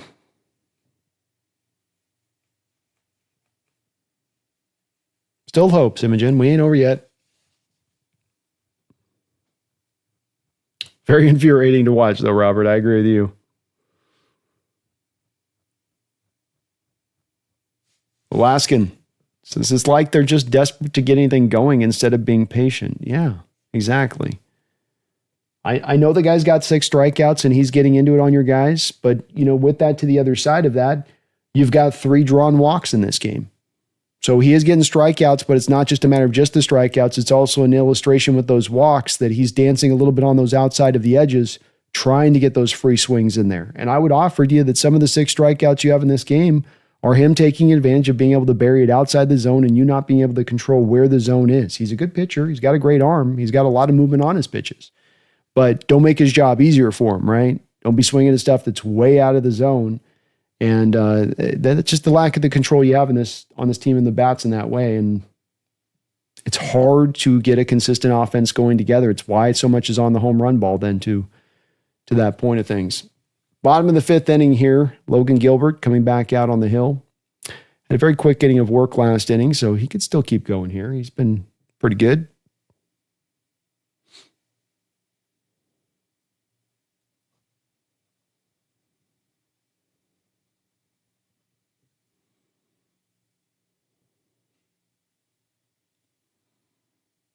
Oof. Beautiful splitter there.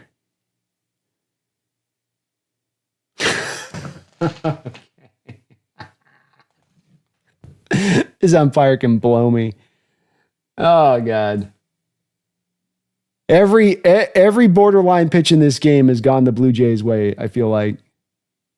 And then he hits a home run on the next pitch, of course. Stupid as shit.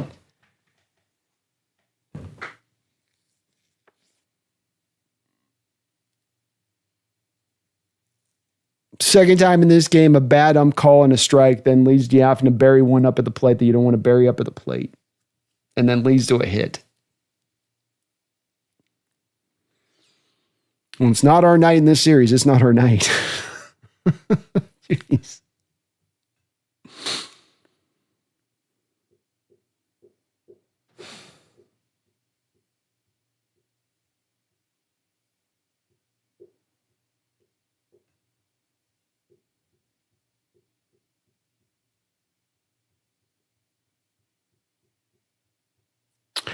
Peter says all the alignment stuff worked. We had one of the highest pressure rates of any team all year, 51% with the lowest blitz rate.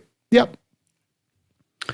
At the centerpiece is the stack in the box, a simulated pressure, the appearance of a pressure. It doesn't have to always be the blitz itself within that. It's just utilizing those three functionalities within each other and kind of spinning through them a little bit in the unpredictability realm of them, Peter, if you were. And that's what makes, to me, this defense go.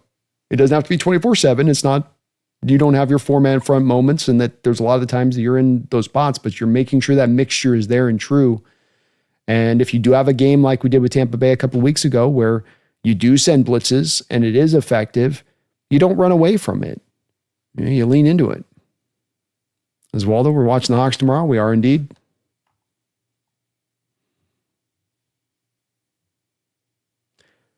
See, Lord Bravos, this frustrating, no doubt, but Savage isn't going to be in for much longer than them, so can hopefully work on that shaky Jays bullpen. Hopefully so. Going to have to get out that pen. Quan, I'm having a hard time believing the Mariners will beat the Dodgers, even if they make it to the World Series. I have a hard time with either of these two teams getting there. I mean, it's the Dodgers have a pretty big monster built up there that's going to be hard to take down.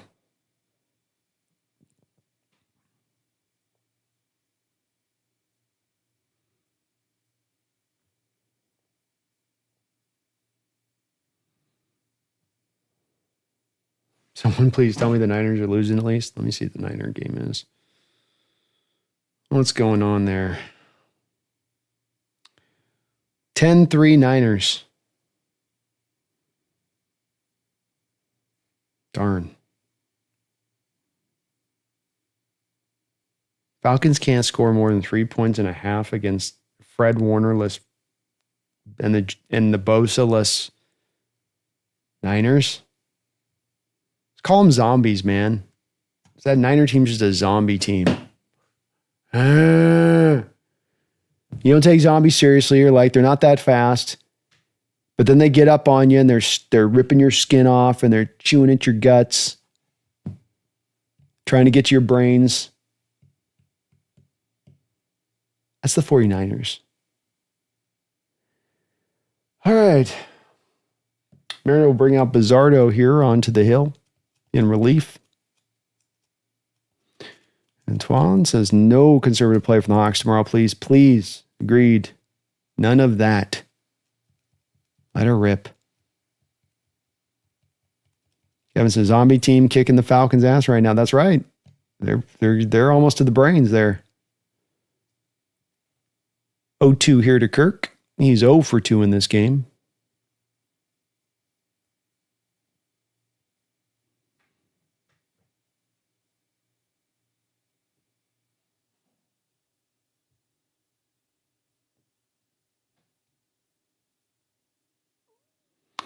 This ball is lined right out to Dominic Canzone in right field for out number 1 here in the bottom of the 5th inning.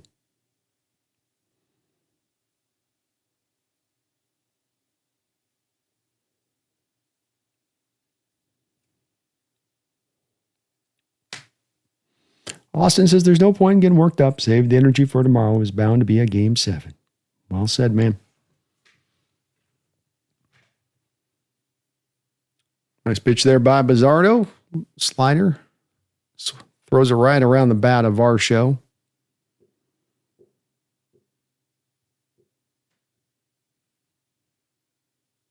Manuelson's going to have to throw the kitchen sink at them tomorrow. Indeed. What was that? What? This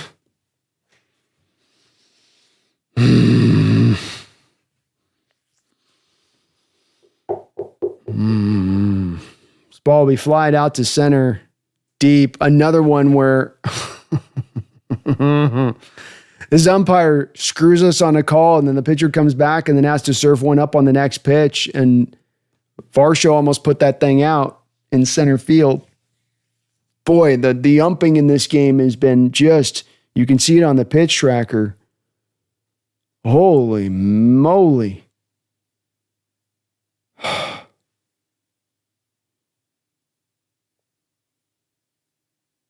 Zilla says umpire strikes back. Oh, golly, man. I want one call. I want one borderline call. You're giving him 12. I get one now. Marshall can't believe they left Gilbert in. He hasn't had all night. Yeah, I think they just don't want to blow through for tomorrow. Want everybody, I think, as strong as they can, at least the prime guys. But yeah.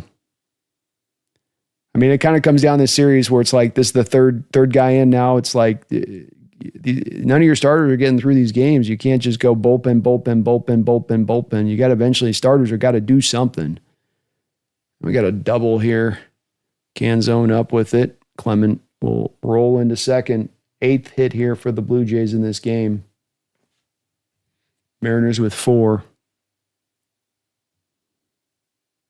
We'll have to throw in the middle just to get strike. Exactly. Jesus. I can't get mad at the Mariner pitchers for throwing in the middle of the plate if this is going to be the damn strike zone. Where's the regression to the mean? You know what I'm saying?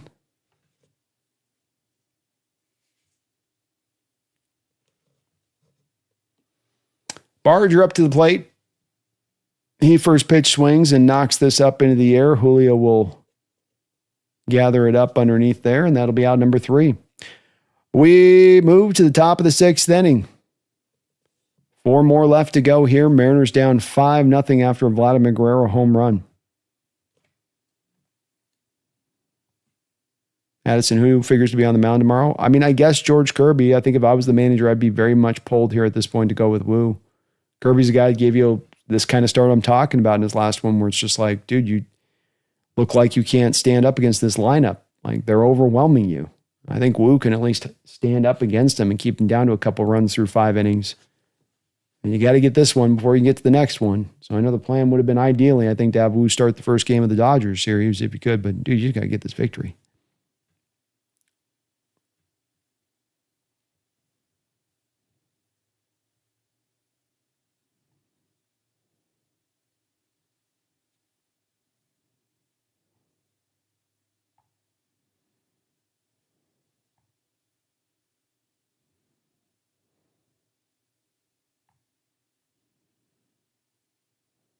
Yeoman says, but if we take that monster down, what does that say?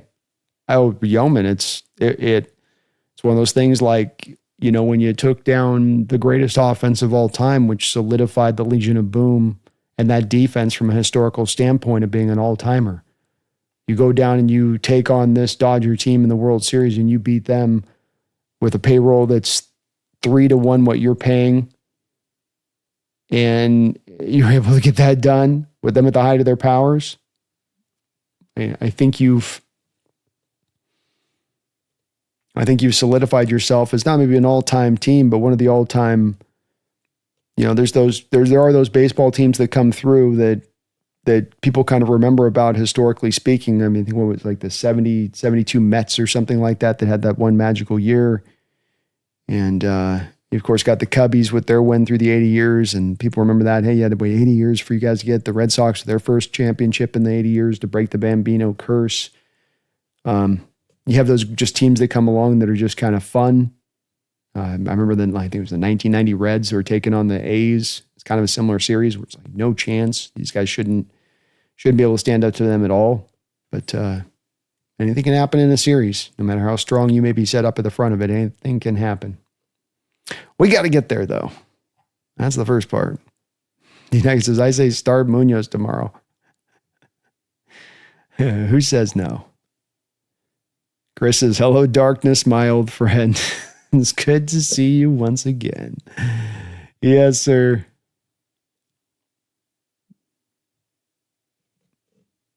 DeZos' game may as well be fixed with this umpire. Gosh, just get me the automated umps, please, behind the dish. Start crying here.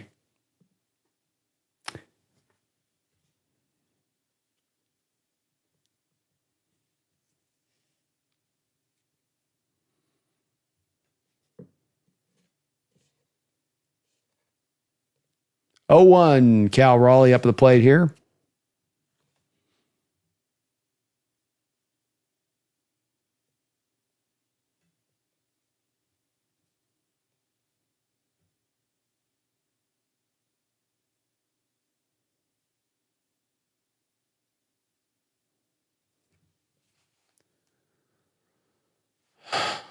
Okay.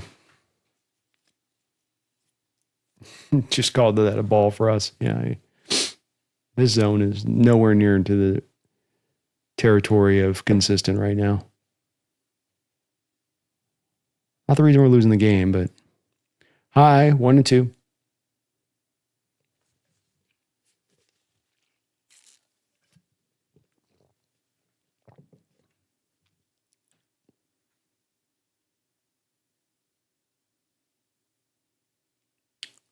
Foul back.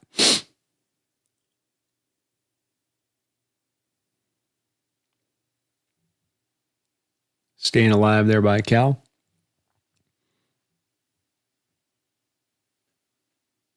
See, Lord, so will a potential Game 7 be close to over tomorrow before the Seahawks game starts?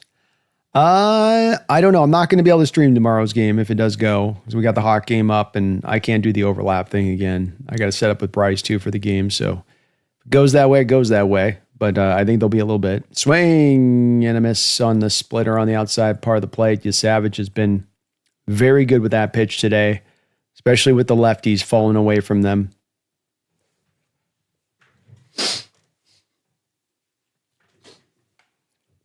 One man down.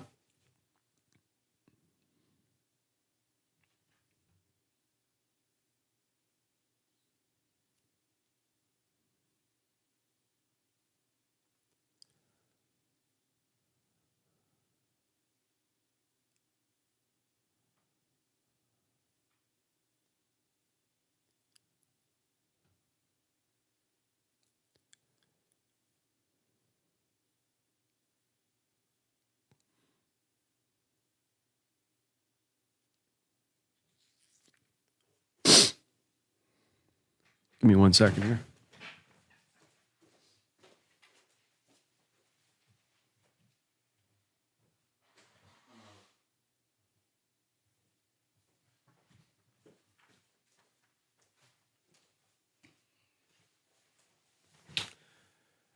Batted to Vladdy slowly. He'll pick it up, flip it over to Savage. Out number 2.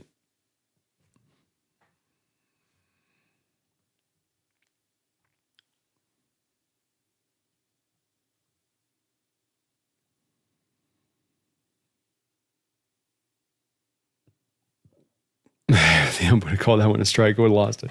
He was thinking about it.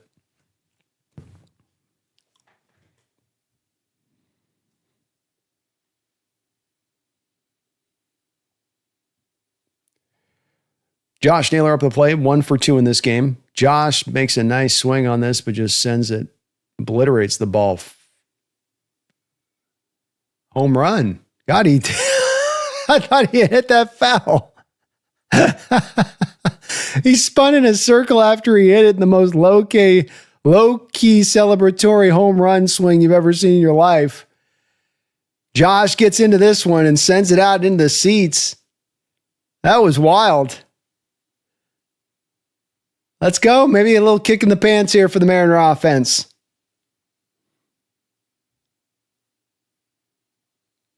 That's a Steph Curry shoot and then look away before it's even splashed. That's the equivalent of doing up at the plate as a batter. How badass, huh? That's the equivalency of the USA. You guys ever remember Mark Hunt? Mark Hunt in the UFC was like famous for this, where his knockouts in UFC, he'd hit him, but he wouldn't do all the thing the UFC guys would do, all the ground and pound after you knock the guy out. He'd just walk away like a badass. That was kind of like what Naylor just did there in the home run. Everyone needs to do a 360 swing. That's the new move, man. That looks pretty, it's pretty swaggy there. That's pretty badass. Naylor off the end of the bat, sends this out, pokes this out into right field for a base hit. Mariners making a little bit of noise with 2 outs here. Re-sign Naylor.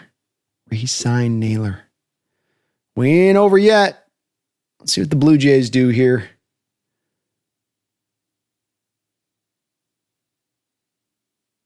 Toast says, blew my eardrums out. You're sniffing the mic. I'm sorry. I'm trying to go blow my nose here if I can. I realize it's that way. That's my bad, man.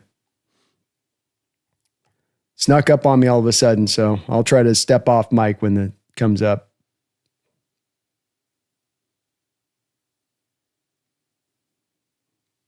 And your Savage is going to go to the pin. Let me get my nose right here. One sec.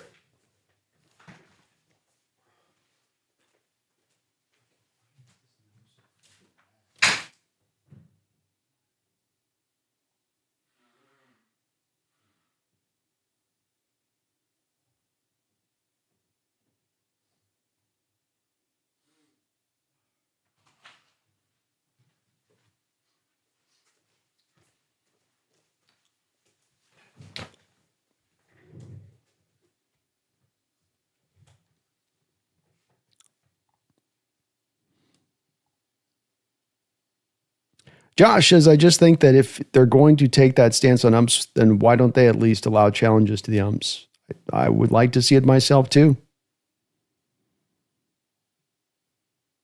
Chris says the two called strikes on Crawford were bad and he had a resigned look of annoyance. Yeah, it's okay if you're in a game and you go course of 9 innings, you get 4 or 5 calls and maybe it doesn't drift in your direction in a particular game. That stuff will happen. Doesn't necessarily mean that it's slanted or fixed. And I'm not even saying or inferring necessarily that this is proof of fixing, but it is frustrating when you're in a game already where you know this is going to be tight, you know it's going to be tough, you know you're playing a hell of a team, and you've got to try to kind of overcome that as well. Yeah, Addison, I don't have a lot of faith right now with Kirby out there against this lineup. I sort of feel, I guess, like with Kirby that maybe this is a lineup that kind of gets after him, and he's still, not that he isn't a good pitcher, or that there's certain lineups he'd be better against. But I do feel like this one that my confidence would be pretty low in his ability to get through this lineup a couple times versus Wu, who's been our most consistent guy. And if you need a game at this point, why not go with your most consistent guy?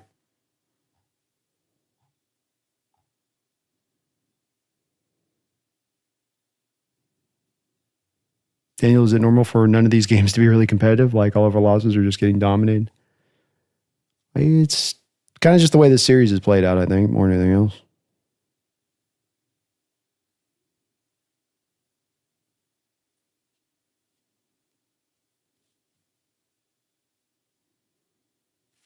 Hey, Eugenio Suarez steps up here. There we go. We got... Oh, no, we didn't. Oh, yeah, that's a little bit on... we'll call borderline. We'll say we got one borderliner there. Louis Varland out on the hill here for the Blue Jays, 8 1/3, 3 earned runs in this series. Strike, 1-1.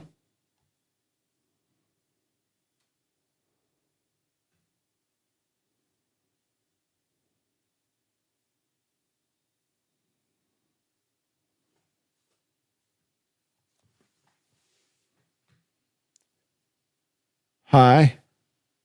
Ball 2. Randy Arozarena up on first.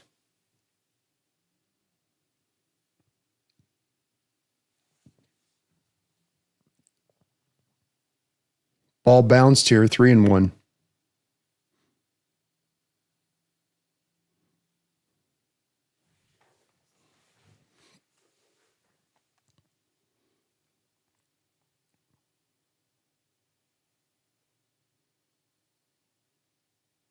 Strike, knuckle curve.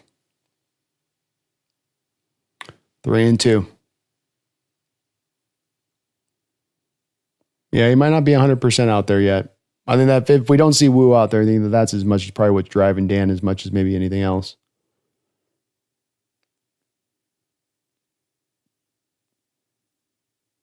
Hit off the end of the handle. This ball is going to get down. It's going to get down into the corner here. Randy Arena's up. He's going to go through third. Guerrero's going to fire this ball in home. Randy's going to get there safe. Home. Nice run back in there. Runners on second and third now. Chipping away there at the lead. Inside, outside swing off of his hands. Eugenio just able to knob that thing out into right field. And Randy got up on his horse from first base, able to score home on the soft double. Not a bad throw there by Guerrero, by the way. I mean, for a first baseman, a little up the line maybe, but Randy needed to be all the way up there 100% going strong, and Eugenio slips and falls. So actually, he goes back to first.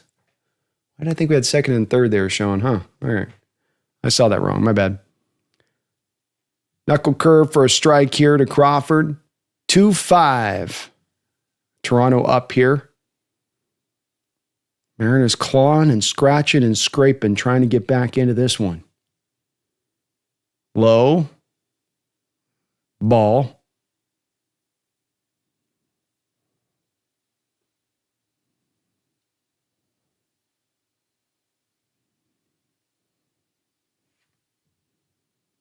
Outside, ball 2. Good eye there by Croft.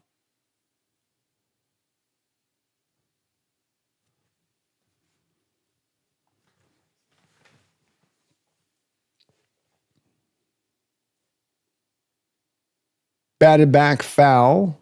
2-2 here. Threw him some cheese on that play.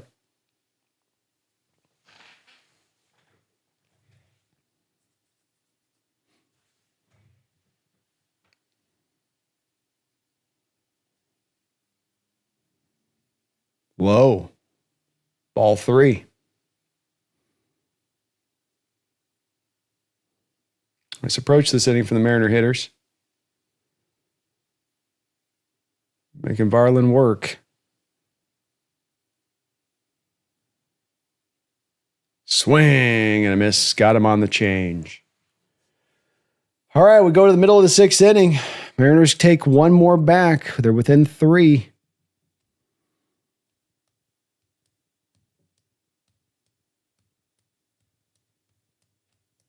If you guys can for me, hit that like button. I would really appreciate it. Show up on the old algorithm. It's an algorithm.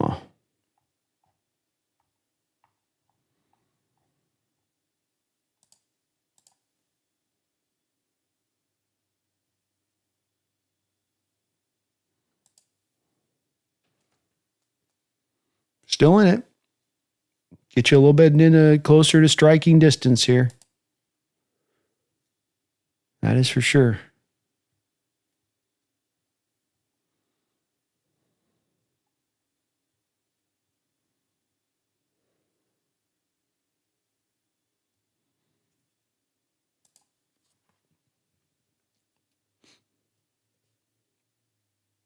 Hold your butts.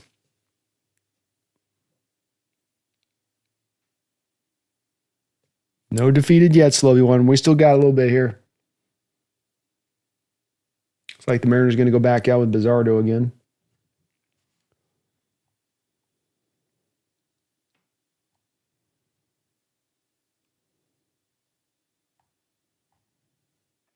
Mark Cerrone. I think Sircone. Maybe it's Sircone. Mark Sircone, thank you for subscribing to the channel. Appreciate you for doing that.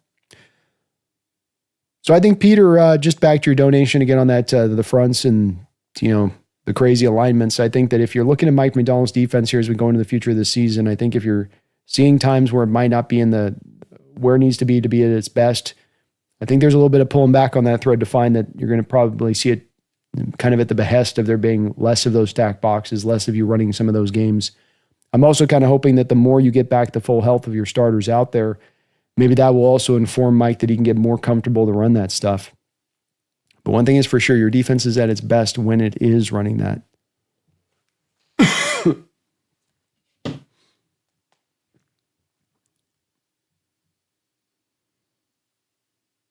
Update here for you guys on the Niner Falcon game. The Niners are up 13-3.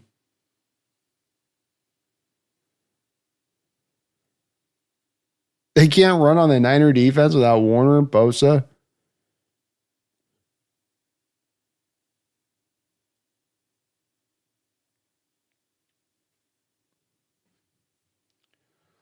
Okay. 2 runs, 7 hits, 2 errors for the Mariners. 5 runs, 8 hits for the Blue Jays. Both teams have left 5 runners on. First pitch swinging here for Kiner Falefa. He'll pop this out here to Crawford. Crawford up with it. Out number 1. First pitch swinging like that.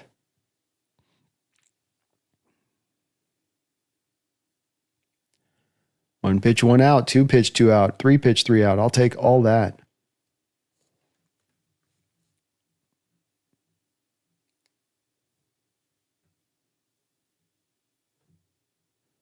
Mazzardo comes set here. Very nice slider there. Sweeps it through the outside of the zone. 0-1. Yeoman says, the Mariners.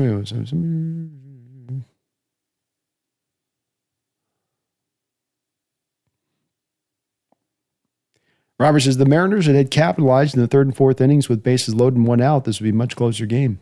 Indeed, this is where you feel a little bit of the lack of you being able to get that small ball, really feeling the pain of that. Not just the moment of not coming out of those innings with any runs. 0-2, swing and a miss. Nice sinker there.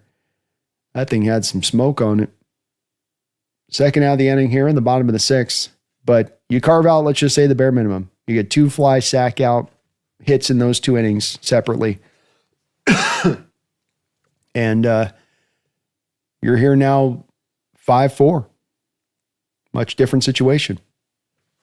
1 second here.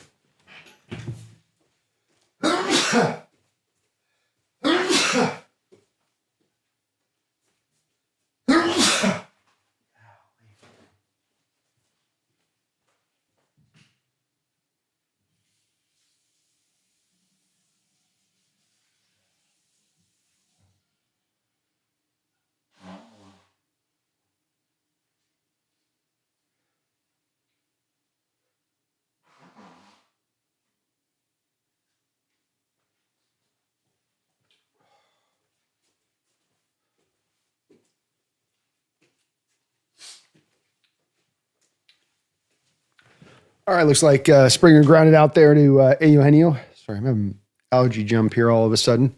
My nose is deciding to go a little crazy on me. Bear with me.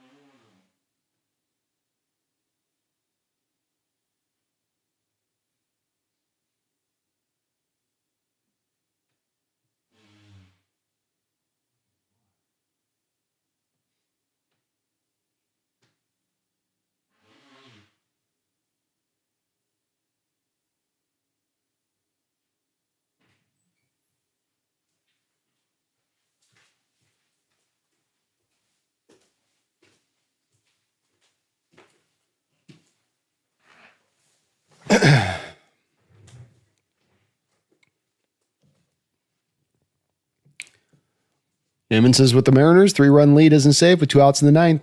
Hey, we're in this. We're in this. I think it's a big deal getting these 2 runs at last inning.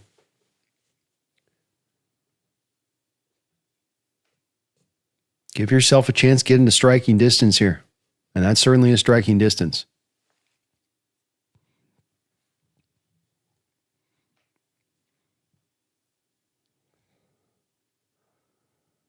The muscle hamster just passed? That sucks. He's a young guy. Yeah, Springer's definitely looking hobbled in this one.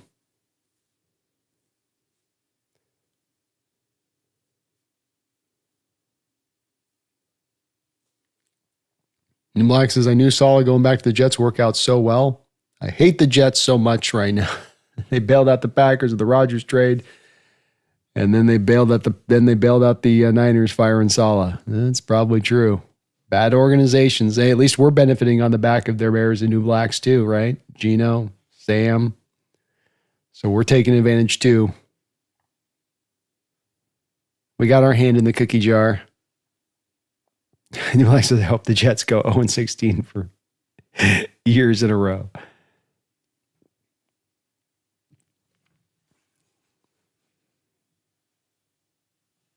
D Nugget prays. He says, Dear Lord, we let the Mariners win today. I echo that, Lord, please. And I ask my chat, visualize a victory now. Visualize the comeback now. Visualize a 3-run home run plus 1 extra. Let's put this into play. Dominic, clutch can zone up at the plate here. Bat turned back on with a base hit in his last at bat. That's all this monster needed to wake on up. Steps up here, waggling that bat with a 1-0 count. Inside, ball 2. Good eye, kid. Good eye. Nice approach. That's right. 2 closer to victory's right. Wind. Gets under. Yeah. Yeah. Pops this out to short. Just gets up underneath that ball.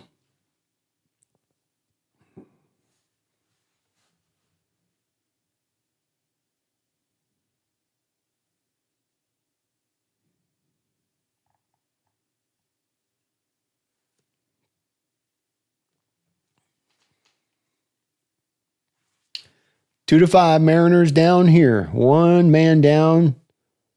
Top of the 7th. Rivas takes ball 1, top of the zone. Yeah, I think Springer's definitely, he is fighting through it. You can tell going down to that knee after every swing. It's strike inside low. Good pitch. It's hard for him. Things got to just be stiff as hell, and you need that back foot to twist every time on a swing. So you got to basically twist through that pain every time. Outside, good eye there, Rivas. Umpire looked like he was thinking about calling that. Don't you dare. Don't you dare. Ball foul back. 2-2. Phoebe, thank you for the $2 donation. Says, of course, I have to stop watching because we score. Maybe that's the key. Maybe that's the secret.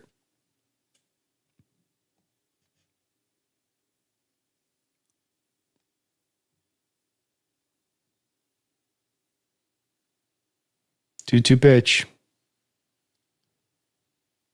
Rung him up at the knees. Strike 3, 98-mile-an-hour fastball.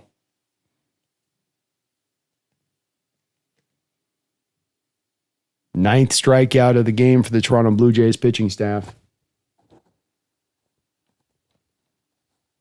Barlin's been very good since coming in here.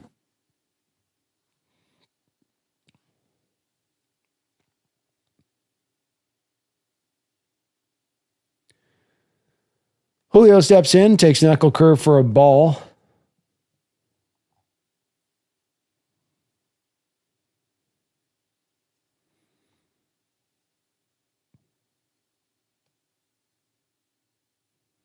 Julio gets on this pitch, sends it out to left field. Line drive right to him. Out number 3. Mariners go down in order here in the top of the 7th inning, and they are down to their last 6 strikes to try to get this win. Not sure who we're going to go with on the starting pitcher tomorrow, BK. I mean, Kirby would be the guy next up, but, you know, Wu only threw 2 innings there the other day. If he's healthy enough, if he's good to go, I think you got to go Wu. I don't know how, you know, you'd have Kirby coming off the bench, off out of the bullpen, probably include if there's like a thing where Wu gets in trouble fast. You know, either of those 2 pitchers, I don't think you're going to have a quick, a long hook on and let them get into a lot of trouble there.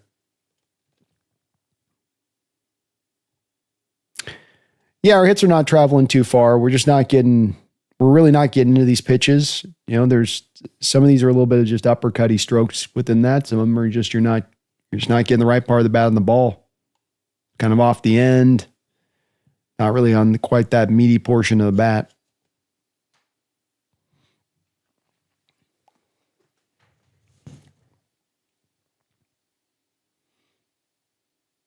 Noman says, got my champagne ready. Been waiting a lifetime for the M's in the World Series. Let's hope so, man. We got another game tomorrow if we can't get it today, but let's see if we can get it today. Steelers says, I'm trying to will the Blue Jays bullpen into imploding, but it's not working so far. Yeah, I'm trying to do the same. And I'm with you, C-Lord. I go Woo then Kirby. They say, you know, stay on the horse that you rode in on. And Woo was the starter for a rotation that had some up and down play from some of the guys in this rotation, injuries in other parts of this rotation. He's been your consistent performer there.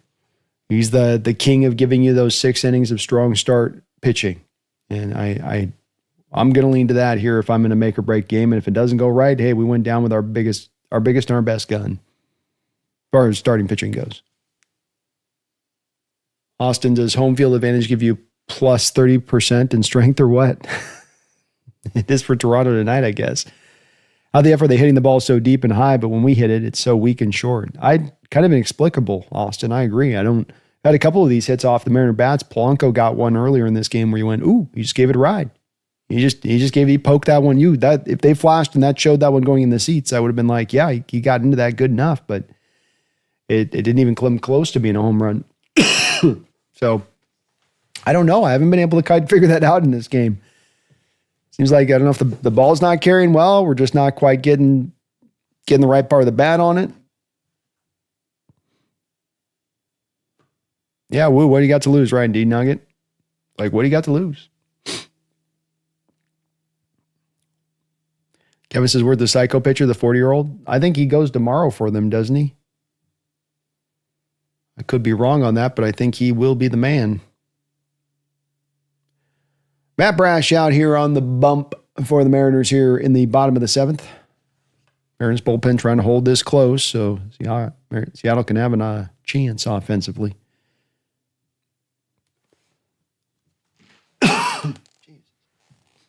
Ball rolled over here to the second baseman. He's up with it, and he'll throw Luke's out.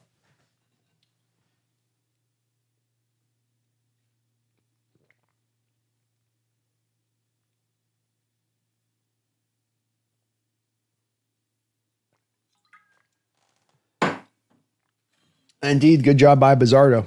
2 innings and no earned runs. He did his job. Vladimir Guerrero hitting .383 this series. 3 home runs. He's been a tough man here for your Mariners.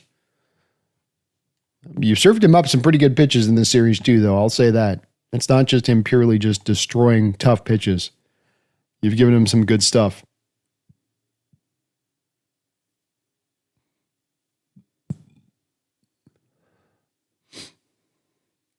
And they're going to hit Guerrero here.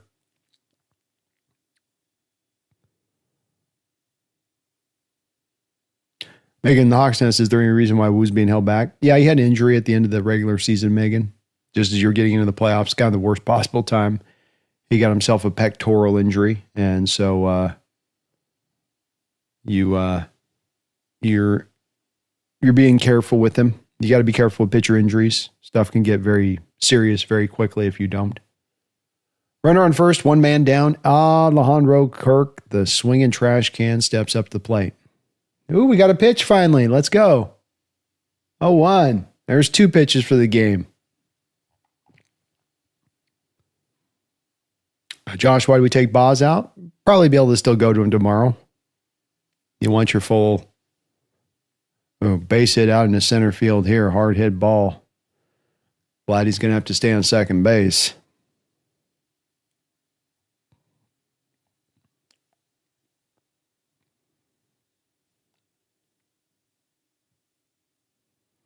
Yuquan says, why do the Mariner batters feel like they're guessing every pitch, every at bat, except for Josh Naylor, but then the Blue Jays don't? I think you're seeing it correctly. That's when I shorthand this and say free swingers in this lineup, it is a shorthand for guys that don't control the zone are it's what it sounds like when you call them free swingers. And it's that they're going up there to hack. And when it comes to looking for pitches and targeting pitches to spots and whatnot, their brains don't seem to kind of always work that way. It's more of like, I'm at my best if I can just go up here and let her rip. And I think that it stands out in a series like this when you're facing another lineup that's not letting it rip at every point, that they're looking for their pitches. And then when they get it, they're ready to do something with it. And you see them turn on it, even against pitchers with plus stuff in this rotation of the Mariners. And it's just kind of the lineup you've constructed a little bit. It's not really an error in the Mariners' approach. I'd say it's an error in the Mariners' approach, but you can't ask a cheetah to turn into a turtle, and you can't ask a turtle to turn into a bunny rabbit.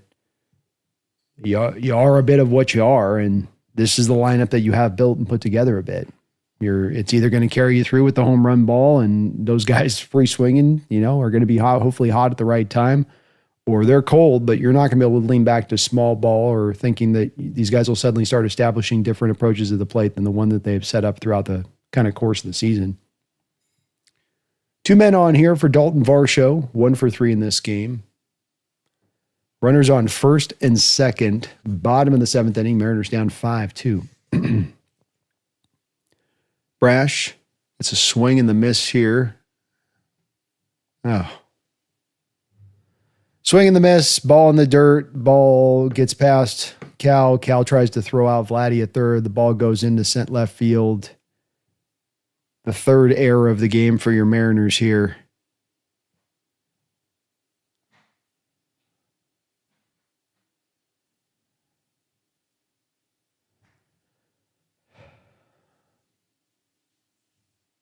I don't think he gets him, even if he gets the throw in the right spot.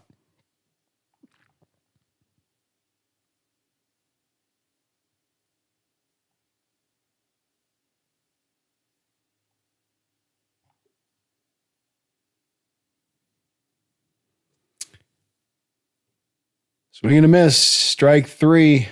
Boy, that makes that ball, the pass ball there, hurt that much more, doesn't it? So another run there, 6-2 for the Blue Jays.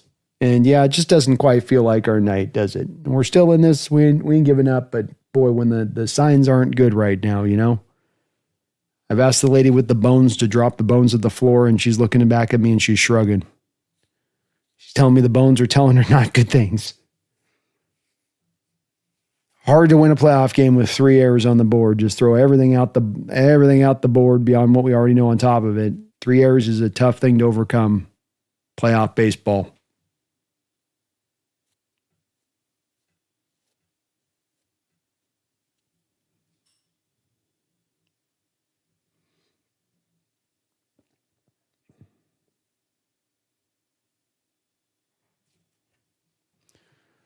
Brash quickly goes 3-0 here to Clement. Clement's been, boy, has he just been a rock in our shoe this series, hitting 447. Understand why he's being careful with him.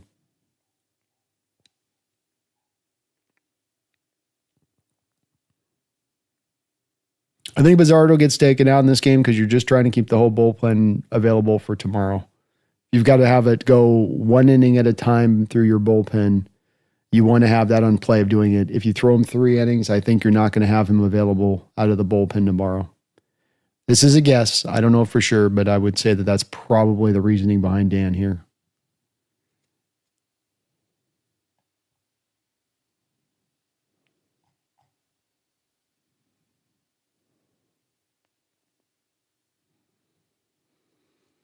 Two men out. 2 runners on. Mariners down 6-2.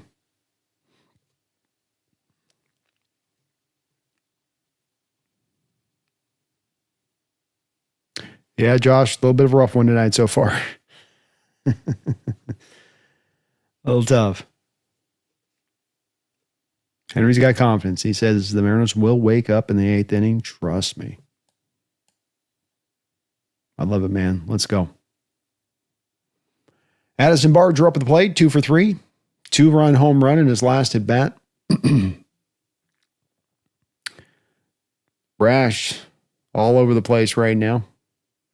Ball 1.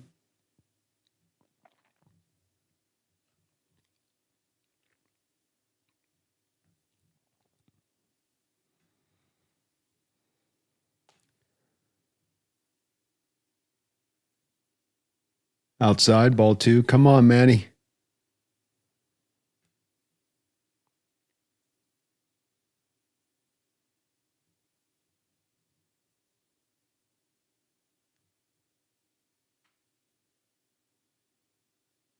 Strike. 2-1.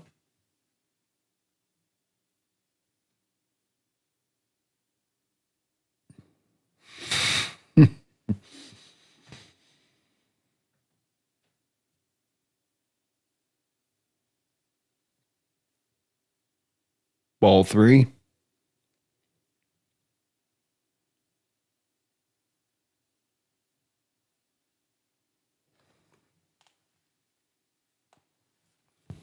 Swing and a miss. Strike 2.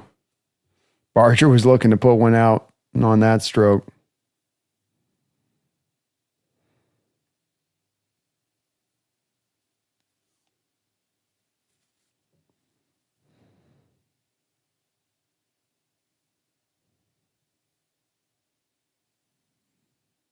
If you look at the pitch tracker here, Brash just all over the place on this at bat. Ball 4, no shocker as you look at that. Just he's every which way.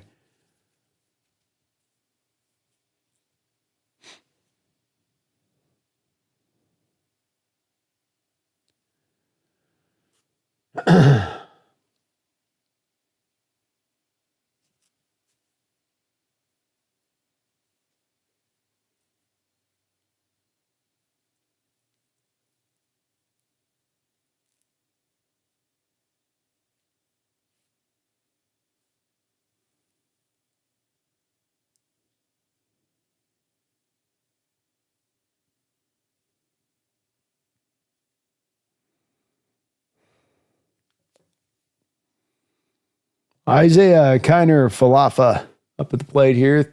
3 men on, 2 out. Brash looks like he's lost the viewpoint on where the strike zone is here. He is wildly away. Don't overthrow it, man. Trust your stuff. 1-0. There we go. Ball hit up into the air here, can zone underneath it, and he will gather it in for out number 3. So a little more damage done by the Blue Jays, 6-2.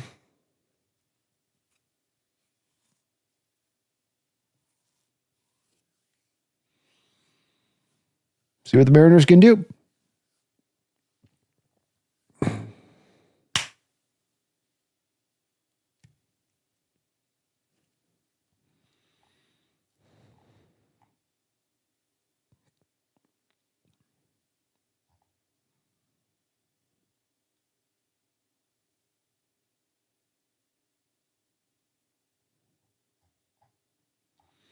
Yeah, we're doing pretty good Hawk-wise, Josh. I think the decisions they made this offseason are looking pretty smart right now, for the most part.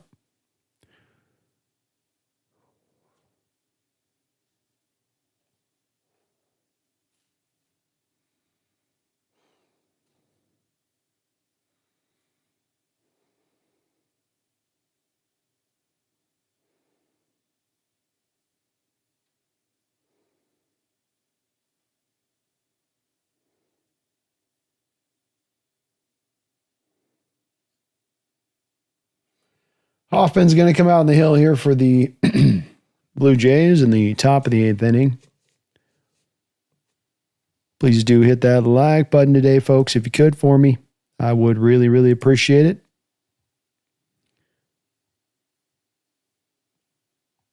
Shout out again, too, to the sponsor of the show, Sleeper. Best app rolling right now, sporting app out there. If you're not using Sleeper, I don't know what's wrong with you.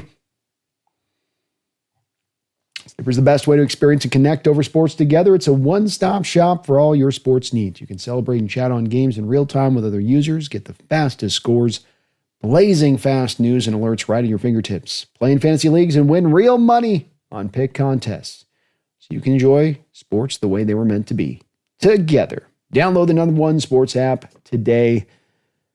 And please do see their site for terms and conditions. You can get matched up to 100% of my code being used at Nest when you do use their app and get that download created. So $100 from me to you through the app when you use my code. And hey, there's another $20 on top just for creating a login. So $120 to you through the app. I know in the state of Washington, there's been some limitations on this in the past, but it is now opening up in full here. So it's now wide open to you guys to be able to use this thing.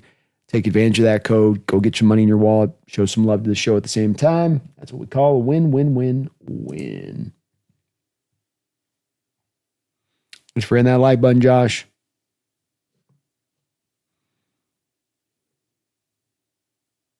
Bravo says Brendan Nelson reassessed his position that the Seahawks had a terrible offseason. Yeah, I think he's starting to warm up to things, you know. And I think there's a lot of hot content creators that were, a few of them at least, that were in that same kind of position in their outlook of it. You know, I think it kind of looked like that a little bit to the surface for some on that, but, you know, as it's worked out, I think, yeah. And Brendan's good about that. He doesn't just, you know, lock into a viewpoint and that he's going to hold on to it with a death clutch.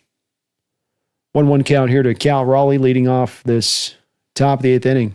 I mean, you kind of feel like this may be the best chance here for this Mariner team, meaning that you're going to, if they go down order here, you're looking at the bottom of your lineup into the top of the 9th inning. 1-1 count. Cal fouls it back 1-2.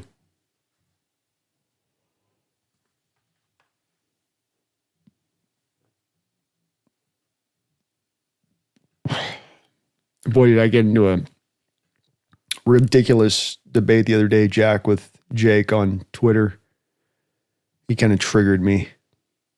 Comes up out of left field with this Isaac Bruce is better than Steve Largent take. 1-2 count. Cal fights off a slider there, back in the seats. I had to educate our young Jake on that one.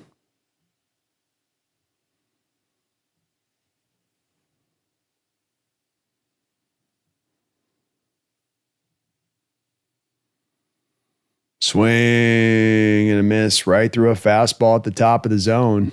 Cal can't ask for a better pitch than that to have something he can do with. 1 man down.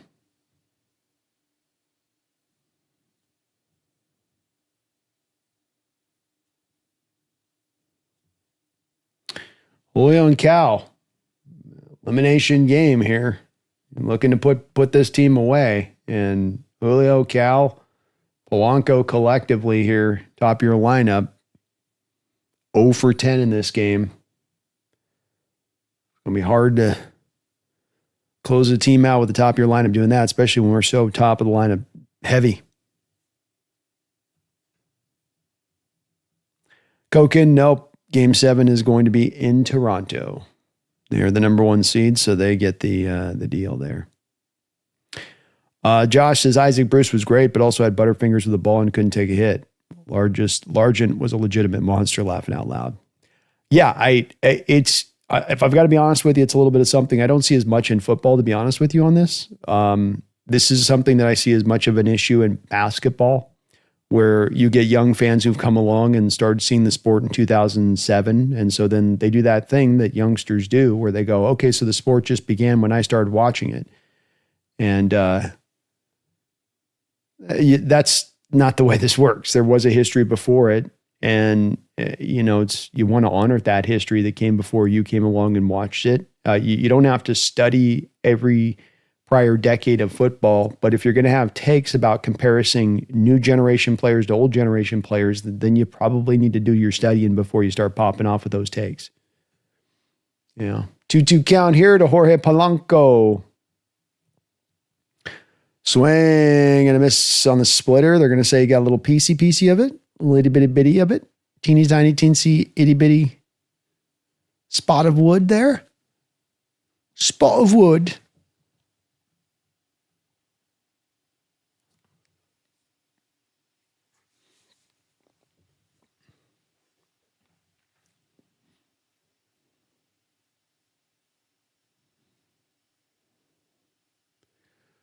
Two count.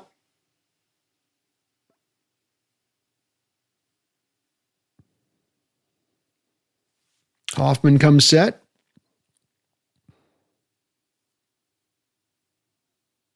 Bouncing ball foul.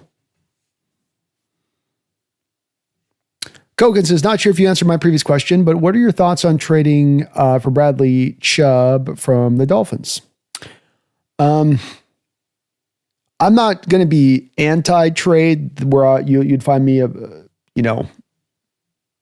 just pissed off all the hell if the Seahawks make some move to go and reinforce kind of any position out there. I think Chubb is a bit of a representation to me of making more of kind of a lateral move to what you already have slash slight improvement. And I think that the question that I keep asking different folks, and I think that when they think about the question in this way, kind of leads them to the right answer, in my opinion, of what really the team should do here. And that is that, does Bradley Chubb going to be the difference between you going and winning a Super Bowl this year? And that's not to say you don't have any chance of winning a Super Bowl, but is that going to be can we really see a swing, check, swing, strike three there by Polanco? He just couldn't see anything of what Hoffman was throwing him in that at bat. I mean, the movement on those pitches was just too much for him there. And so to me, the answer is no. This could become a Super Bowl team if certain things just naturally sort of take their step forward and something, they catch fire at the right time and the youngsters really grow in their game. But I don't know if a Chubb is going to be the difference down the stretch, having a guy like that. He's just, to me, a lot of more of what you kind of really already have. And a thing with making these moves right now is that it's not just a free money deal. It's not just, well, you can just make the move because there's no cost to be paid on the back end. It's all just, why not do it? And the cost on the back end is future draft capital. The cost on the back end is future salary cap space.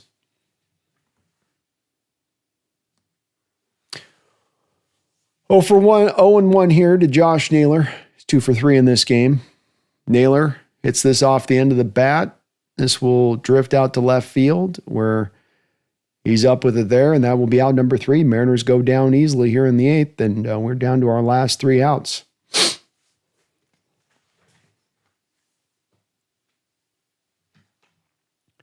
Megan says the Hawks Nest in psychology, Jake would have observed displaying recency bias in that case, B. Yeah. It's where you've got to be willing to look back a little bit on prior generations. And I tried to kind of relate this, and I think I finally maybe made some headway with them, and I said it like this. There's a lot of running backs that are going to come through and eclipse Jim Brown.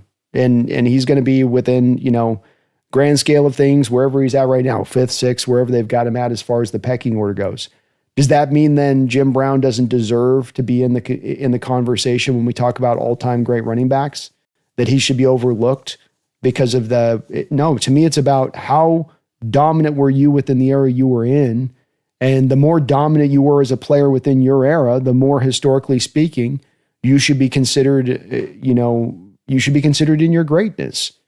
And it matters when, Jake didn't want to take this into account too. And this is something I see a lot of younger fans do when they try to get in these debates with not understanding the big change that occurred in the NFL through the late 80s to onwards in the 90s and 2000s, which is the embracing of the passing attack, the embracing of the short West Coast passing attack, which was going to amp up numbers for wide receivers. And because the game was going so starkly in reverse course, it was 180 degrees difference. That's the thing about this. It wasn't a mere slight transition in the sport away from, kind of passing the ball at a high level to now even more of a high level. It was going from a hyper run-centric model within the 80s where teams were all about the running backs and just hammer away, to now it goes to pass-happy attacks into the 90s, and now the numbers start to get supercharged. And that's why guys like Isaac Bruce have a variety of other players around him during that time putting up, some of those similar kind of numbers. But you got to take all that into account. It's hard. It's not easy.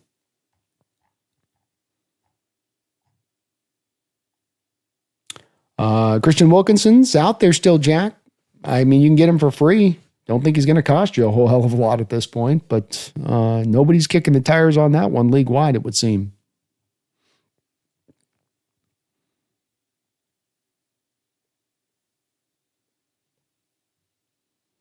Nathaniel Martin says, damn, bro, I thought it was just the Seahawks that do that thing to make it as stressful as possible. Nope, Mariners do it too. I'm not against Coke and Chubb trade. It's not going to cost a lot, but it is going to rankle me a little bit in that I think it's more of a move that just kind of you're pulling more from the future there, which we don't have to, where you might be better set up to be able to really go and maximize those dollars across the board.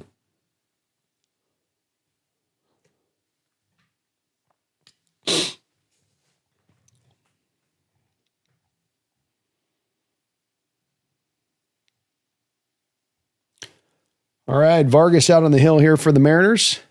Down 2-6 here in the bottom of the 8th inning.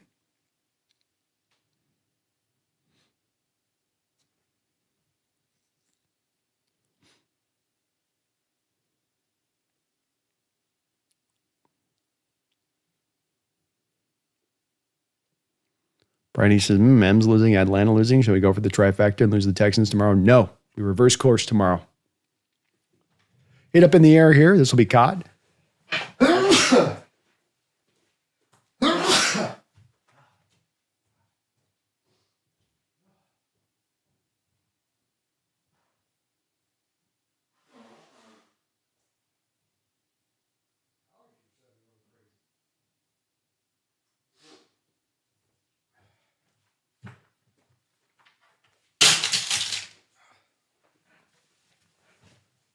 I'm allergic to bad baseball. Oh, that ball gets away from Vargas. Boy, Springer doesn't appreciate that. Like, it's hard enough to move with this knee as it is. Now you're going to make me jump out of the way of the pitch.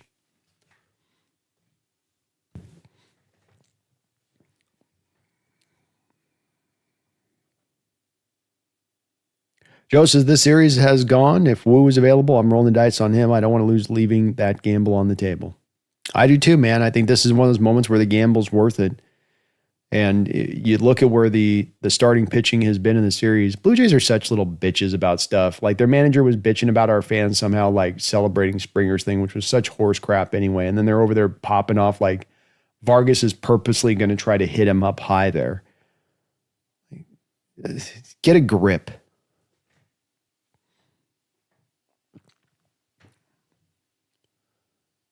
Swing and miss, back down to one knee here. Hit it foul. Naylor giving it chase. Can't quite get there. Josh says we should have all of Kirby, Castillo, Wu, and Munoz and some bullpens arm available. Everybody's on deck, man. I think you got to do it, though.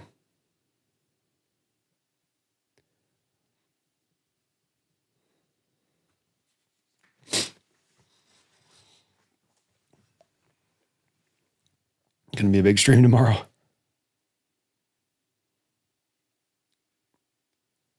Swing and a miss, strike 3. And Springer just doesn't look healthy up there, man. He is doing his best, but he's dragging that knee with him right now. 2 men down here now. Mariners trying to give themselves a chance in the top of the 9th.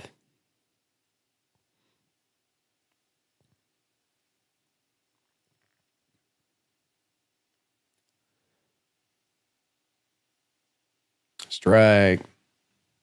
Springer will always be a dirty Astro cheater to me, says Celora Bravos. Yeah, there was another one. This was the week of getting triggered. I had Robert Land on there with the Crawford with a tough play up at short. He does a good job to get to it and range to his right, but just can't get enough. He's running full speed to his right to get enough on the throw back. Luke's will get on first with the base hit. That was another conversation I had this week that was just tough. I'm talking to Robert, and he's Houston sports guy, and he's like trying to sell me on how what the Astros did wasn't so bad, really, because everybody was doing it. And I'm like, give me a break. That argument. No, it's okay because everybody's doing it. Like, I don't know if we're doing it. All right, Vladimir Guerrero up at the plate here.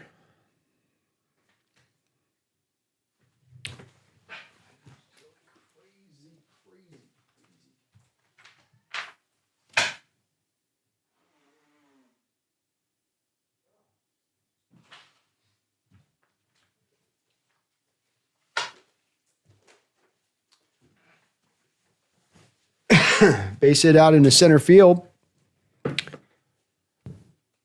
Guerrero breaks his bat and still gets a base hit. Man, this guy's unstoppable right now. I'll give it that. That's actually a good pitch, man. I mean, he just did something with it. I don't know how he made that happen. He hit it twice. He hit off the handle of the bat, and then hit off the end of the bat. If that isn't the best indicator of our luck tonight and the universe not being in our favor here with just the way things are sort of spinning. That's it right there. Yeah. There's your representation. Or you start. Sorry about my nose, guys. I'm trying not to do it, but it's allergies are killing me all of a sudden here. Here's the Mariner baseball thing. Come on, Vargas. 2 men down. 0-1 count here to Kirk.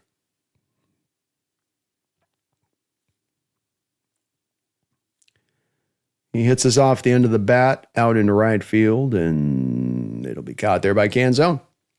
So Mariners have their work cut out for them. 4 runs needed in the bottom or the top of the 9th inning. Steve Largent used to do to teams very similar to Cooper in his heyday, untouchable and tough. Yeah, I mean, he was obviously, to me, I can't even go with the Cooper Kupp comps to me because he was even different than Kupp, where Kupp's been a 50-50 guy inside, outside. Largent was an outside wide receiver. I think people look at him and see him as being kind of looks smaller and then white, and then they go, okay, well, that must have meant he was a slot guy because that's what you do with those guys, Wes Welker types. And Largent was a pure outside receiver and dominant. You look at the difference between an Isaac Bruce and Largent, and a guy like Jake will be like, well, look at his stats. It's like Largent was an 8-time All-Pro, not Pro Bowler, 8-time All-Pro, which is much harder. Isaac Bruce was an All-Pro one time. Really, though, what should close the conversation up and should have stopped Jake in his tracks on that one is that when Steve Largent retired, he was widely considered and accepted by sports writers across the country and by players that had played the sport during the time that Steve played, along with guys that came even before, as the best wide receiver in NFL history up to that point. Rice took him over. Rice overtook him quickly, all that. I get that part, but that doesn't take away from where Largent was when he did retire. And nobody was saying Isaac Bruce is the best in the sport when he retired. Literally 0 people.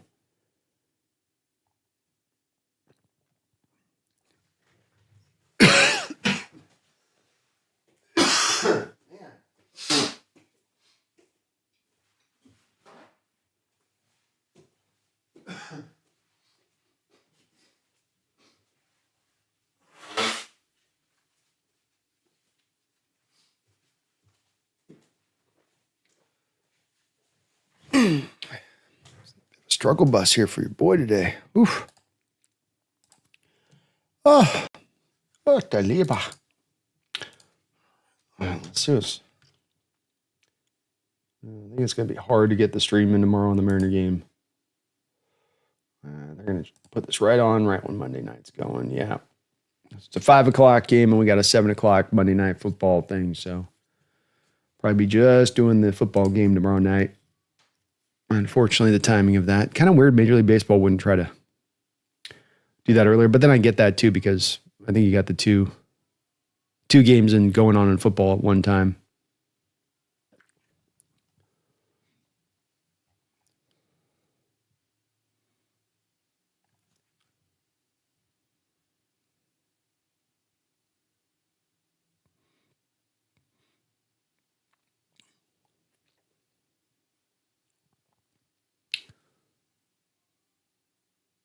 Robert, Steve Largent was obviously not fast but could shake defenders out of their shoes and jock straps. Yeah, he was kind of sneaky fast too. I think he's one of those guys who had actually some underrated speed. It's a little bit like Jackson Smith and Jigma, where you'd go, well, it's not fast, but then he's just running by guys out there on the field. 1-1 count here to Randy Arozarena, your 5-hole hitter up at the plate. He is 2 for 3 in this game. Mariners are going to rock with Hoffman, their closer, for 2 innings here. Swing and a miss, 1-2.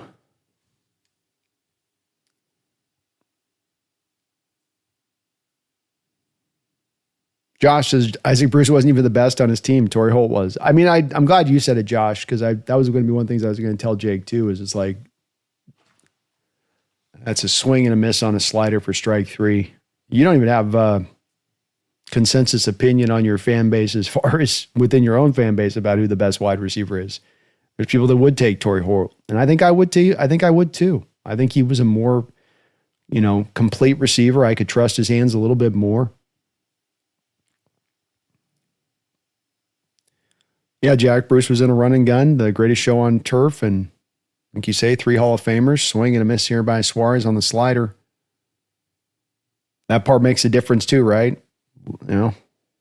Left tackle Orlando Pace there. Marshall Faulk, Kurt Warner. I think there's actually 4 Hall of Famers, right? Bruce will eventually get in. And, it makes it easier. Versus Largent, who was Largent's help opposite him as the other receiver who took off attention away from him? Nobody. Not until Blades in 89. This pitch bounced up at the plate, 2-1. And certainly did not have the caliber of quarterback slinging him the rock, and certainly didn't have the type of offense to maximize him in that way either. You got to take that into account.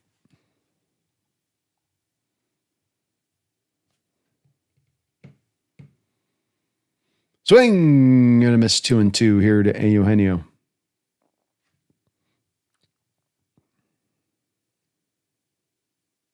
RJ's very complicated, misinformed man. He loves his Rams, I'll tell you that. There's no doubt about that. Do we even know how to hit for contact? It's not how we're wired, Brian. Just not.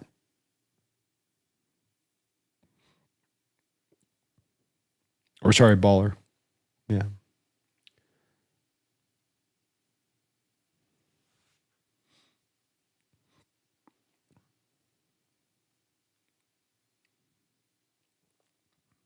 You know, say I learned they broadcast the Mariners in Japan in real time, the Ichiro effect. That's cool. Good take there on the splitter by Eugenio. 3-2 count. 1 man down, top of the 9th inning. Mariners down 6-2.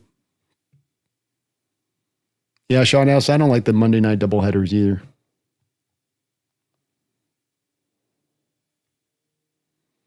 Swing. Miss. Mariners continuing their tradition of not putting the ball in play. 13 strikeouts in this game.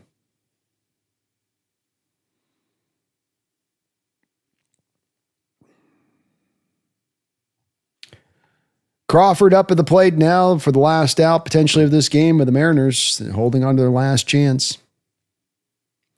Sean says, didn't Steve Rabel play wide receiver with Largent in the 70s? Yes, that was your number 2 option. And that just goes to show you, right? That's why statistical basis with Largent is just not fair in the least. He played on an expansion franchise. He didn't have the greatest of quarterback play, whether it was Craig or Zorn throwing him the rock. He's in a run, not just a run-centric offense, but I'm talking about one of the more extreme run-centric offenses in the sport. Even at the time of the sport was run-centric in nature anyway. It changes up the game a little bit with that when you look at him. You got to take that into account a little bit. And that's why people at the time so celebrated his greatness, because he still put up those stats. He still put up those numbers, despite the fact he's getting doubled on the outside, despite the fact there's no help, despite the fact he doesn't have a particularly good team, despite the fact he's the only real weapon on that team for many of his first 5, 6, 7 years there before even a Kurt Warner comes along. Strike, 2-1 here to Crawford. He took a big old rip at that one.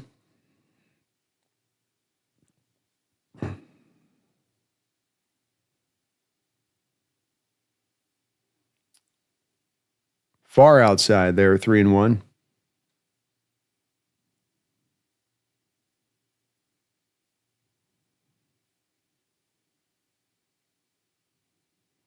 I won this game too, but we still got 7. It ain't over. High. Nice job by Crawford. Draws a walk. We still alive. We're alive. It's alive. It's alive.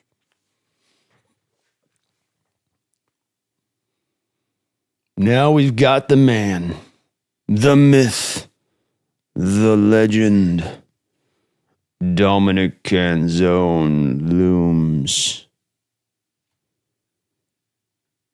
Dominic Canzone ready to make it happen. What? Dominic Canzone about to put one in the seats.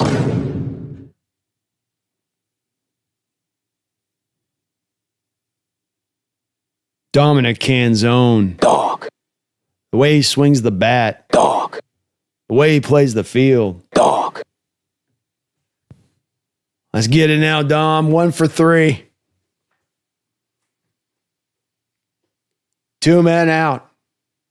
First pitch swinging, because why not? Let that big dog hunt.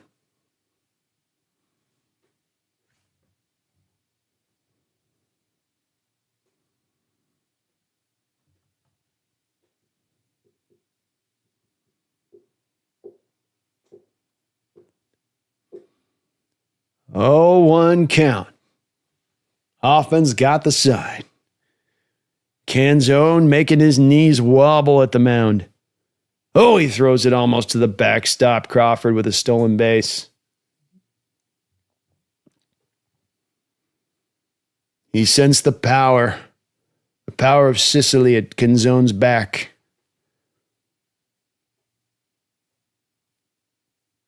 They're watching from Palmero. They're watching from Syracuse. Swing and a miss at a ball bouncing in the dirt. That's just him trying to lull this pitcher into a sense of comfort and warmth. That's all that was.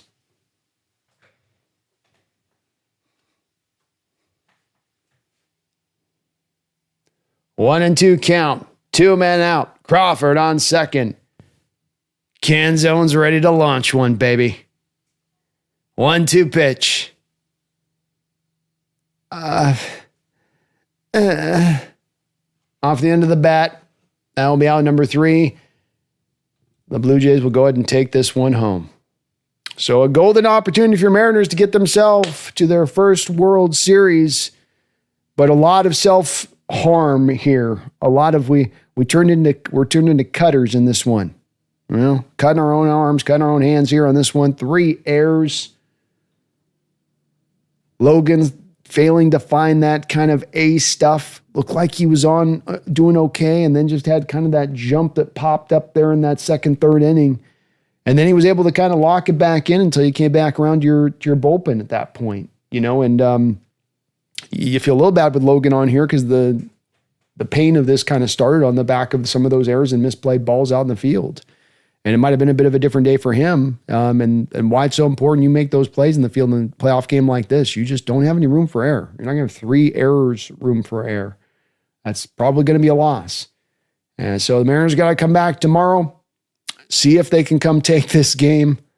And, you know, the momentum has shifted so wildly, and this offense is so hard to predict about what you're going to get day in and day out from them. And today we got the worst end of the offense, which is that free swinging approach. To me, you had a pitcher in this game that was nibbling on the edges. I think the Blue Jays pitchers have certainly seen the scouting reports and are aware of the fact that the Mariner lineup is willing to swing at pitches out of the zone and that you can get them to chase. And you don't have to necessarily throw them a strike. And when you go too extreme in this way, like the Mariners have with this lineup, and it's 1 through almost 9 sometimes, absent a guy like maybe a Naylor, absent a guy like maybe at least a Rivas in there kind of stretching out some counts, where it really gets hard to sustain innings.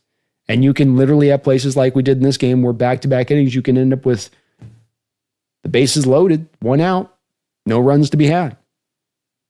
You come out of it with nothing. In fact, 3 straight innings with double plays to finish off those innings there in the middle of this game. It's very hard to live and die this way. And if you're hot and the bats are cooking and you got guys that are in line, hey, you can win that way, but it's harder. It's harder than having to just carve out a key base hit in the moment or send a sac fly out into right field at just the right spot. Tough in that way. Kevin says, not going to watch tomorrow. I'll watch the Hawks, but I think the Mariners will get whooped tomorrow. Well, I think we're in this. I think we got as good a chance tomorrow. I think the thing that this series has shown you is that game in and game out, you don't know what you're going to exactly get.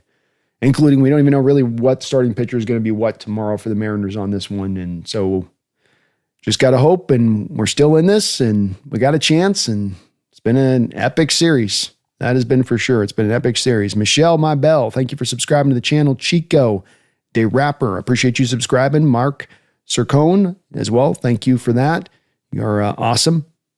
I really do appreciate everybody that did sub up. If you get a chance today, folks, do please get subbed up to the channel, as it does help out in the growth and all of that good stuff. If you can for me as well, hit that like button. The plan of attack for tomorrow is going to be as so. We will not be streaming at 5 because I would just have to end up kind of canceling out the stream so I can go over to the Seahawks game. We get like to the 5th inning and be closing it out. So there's not a lot of reason to do that. But if they do get through tomorrow or they are able to win, and of course we'll be live streaming the Seahawks game, so we'll be able to give you guys updates on that as we're doing the Seahawks game during the exact same time.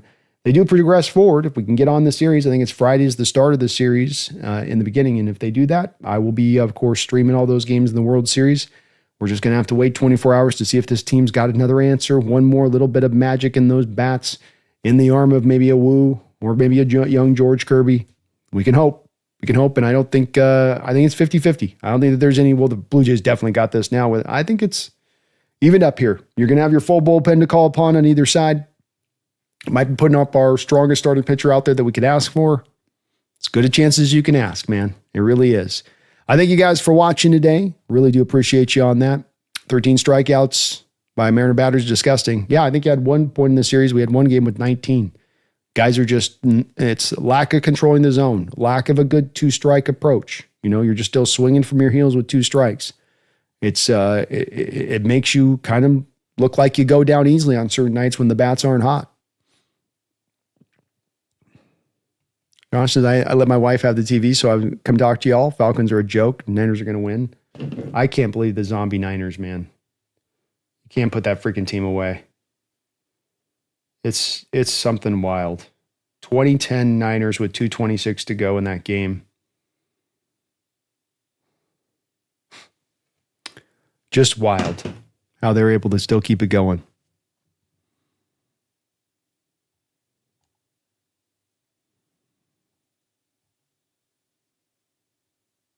Brian says, if Canzone starts tomorrow, I'm going to start to question Wilson's sanity. Oh, Wilson probably come back and be like, well, he got 2 hits today. He got 2 hits today. So that's what he'll say.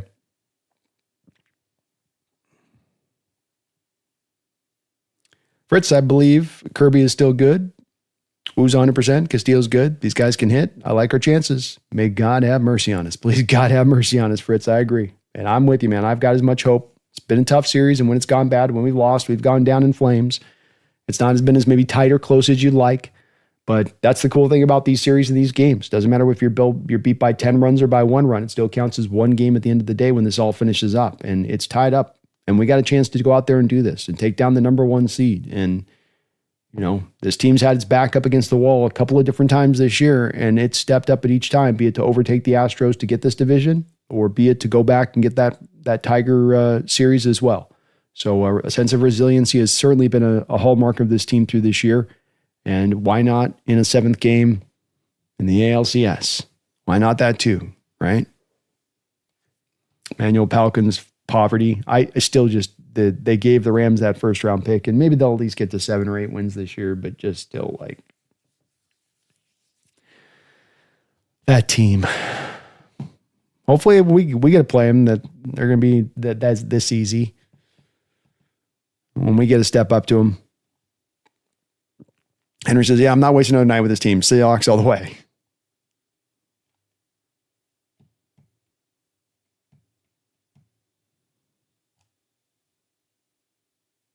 Jordan says, well, we do have the easiest schedule in the NFL, so it's there for the striking, man. It's really looking better as we go through the rest of this year, too.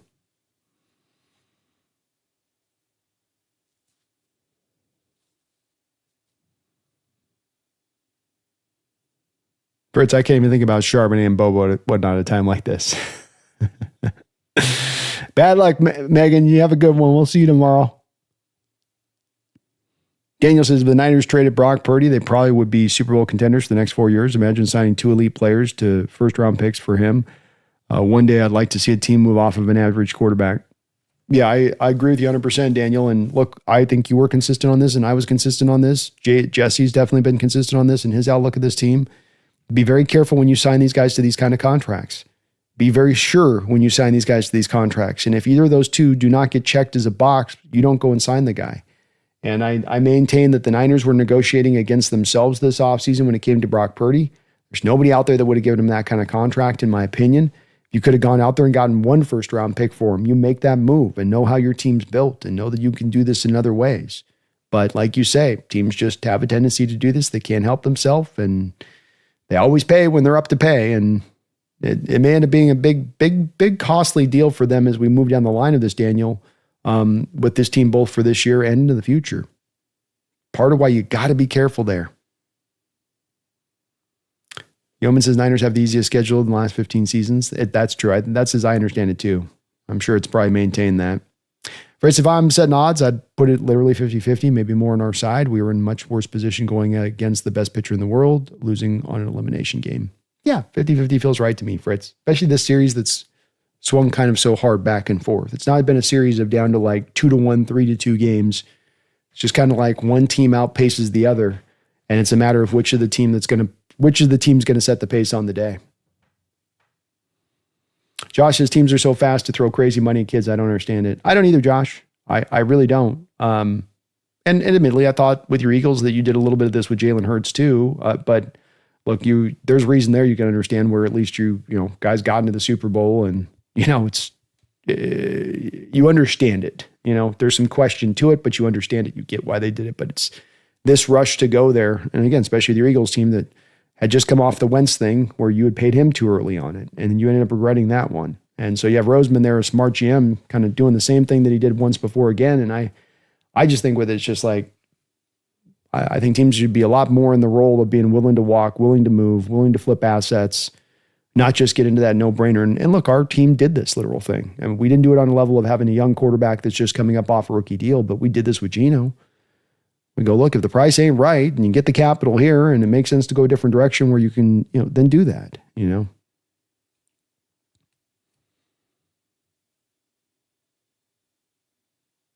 Fritz says this is flat out in God's hands and George Kirby. This is who we went with and built the team around. He starts, best team will win. Let's go, man. Brian says, cannot have bases loaded inning double plays. No way, no how. No, you can't, especially back to back. Josh was just about to say that. We apparently didn't learn our lesson with Wentz. And look, Roseman's a fantastic general manager, and no general manager is going to be perfect on all things. But this is one where this is the market opportunity place to me, Josh. It's more or less about hammering Roseman because it's a league-wide thing going on there with this, which is just that these teams are being drawn too much into having to pay those guys, and it's leading down into trouble. Take the Cardinals situation. Brissett has outplayed Kyler Murray. Kyler Murray comes back off this injury. The owner's literally going to draw the Cardinal team into playing Kyler Murray because, yeah, they can get out of this contract after this year if they want to eat $50 million of dead money. We know how cheap that owner is. We know he doesn't want to eat dead money. So are you playing the best quarterback who can help go win you games right now? Or are you trying to pay the guy that you're trying to reclamate so that you got the sunk cost fallacy, you're returning a bit of value back for this guy in this way? I think it's the latter. I think that this is what happens with these teams that pay too quickly, pay too early. You could see the Niners where Mac looks much better the quarterback. He should certainly be the starter. If money's not to be brought into play, he's being more effective at executing this offense and doing so at times with less than what Brock's had to work with. So he should be the starter, but then the money comes in. It's like that should not be guiding your football team. Money shouldn't matter. But unfortunately, when it comes to the quarterback and with how much money you're putting into him, it ends up mattering. It ends up being a big difference. Jordan says, I just don't get after 5 games. Our hitters haven't learned that they're going to be throwing a lot of breaking balls early. Take pitches, even if you get down 0-2 early, they're going to throw a bad ball. Immaculation, I'd be surprised if the Mariners lost tomorrow. They always have to do it the hardest way, but they always prevail. I love that, Immaculation. Let's go. That's a great thought on your part. It's hard to consistently hit breaking balls, I think is what you're saying there, Jordan. And yeah, I agree with you. You're certainly seeing a steady dose of these breaking balls, cutters, sliders. They're not giving in on the fastball to this team and can't blame them for doing so. Why would you? If I know I'm going to get you to swing out of the zone on my breaking balls, that's a pitcher's best friend because swinging at pitches out of the zone are very hard pitches to put solid contact on. Say nothing of actually even just hitting the ball in itself. Josh says, most certainly the latter. I have $50 million a year going into this guy. He's going to be starting. Yeah. And that's where you bristle a little bit as a fan or as a coach or as a team. Like, oh, that's not a good guiding direction for me to get the most out of my team. And I think there's some value here as we move in the future, Josh, with where the sport's moving offensively and some of these reclamation quarterbacks that have been sort of thrown to the scrap heap, probably prematurely. If you can be a team with a little bit more imagination, there is market opportunities there to be had because so many teams are going this other direction of it's got to draft the quarterback. And then if you see even a flicker of hope within that quarterback in his first 3 years, even if he's on a first round contract, even if you have 2 years of club control left, you still then you absolutely have to sign him to an extension at that point. Like that thinking permeates everything right now. And that's where if I'm an organization, I'd be moving a bit of a different direction like my team has here with Sam here on this contract, like we did with Gino. Don't be lazy. Look for that market opportunity. I will say the one good thing is with Howie Roseman and what he did on your guys' deal there, Josh, and you got to give him credit for it, is that he understands you guys are in your window and that even though the Hurts deal was premature, you spread the deal and the money out. You buried the void year money. You buried the contract. It's a horrific contract down the line. But at the same point in time, you didn't put yourself over the barrel like you did with the Wentz deal on the front side of that deal with the amount of money on the front end of the contract.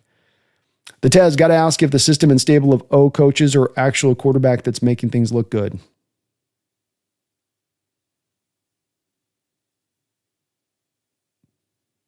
I'm seeing a quarterback, in my opinion, Tez, that's not just sort of out there executing the first read. Like, let me give you, for instance, Tez, and I watched the Packers game today.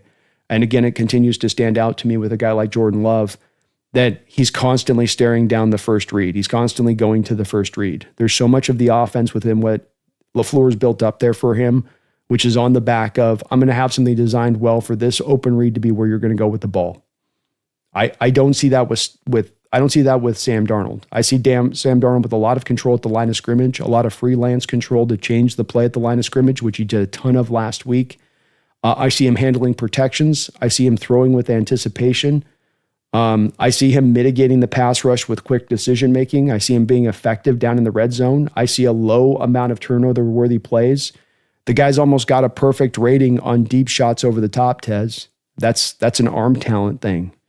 That's an on-the-quarterback arm thing.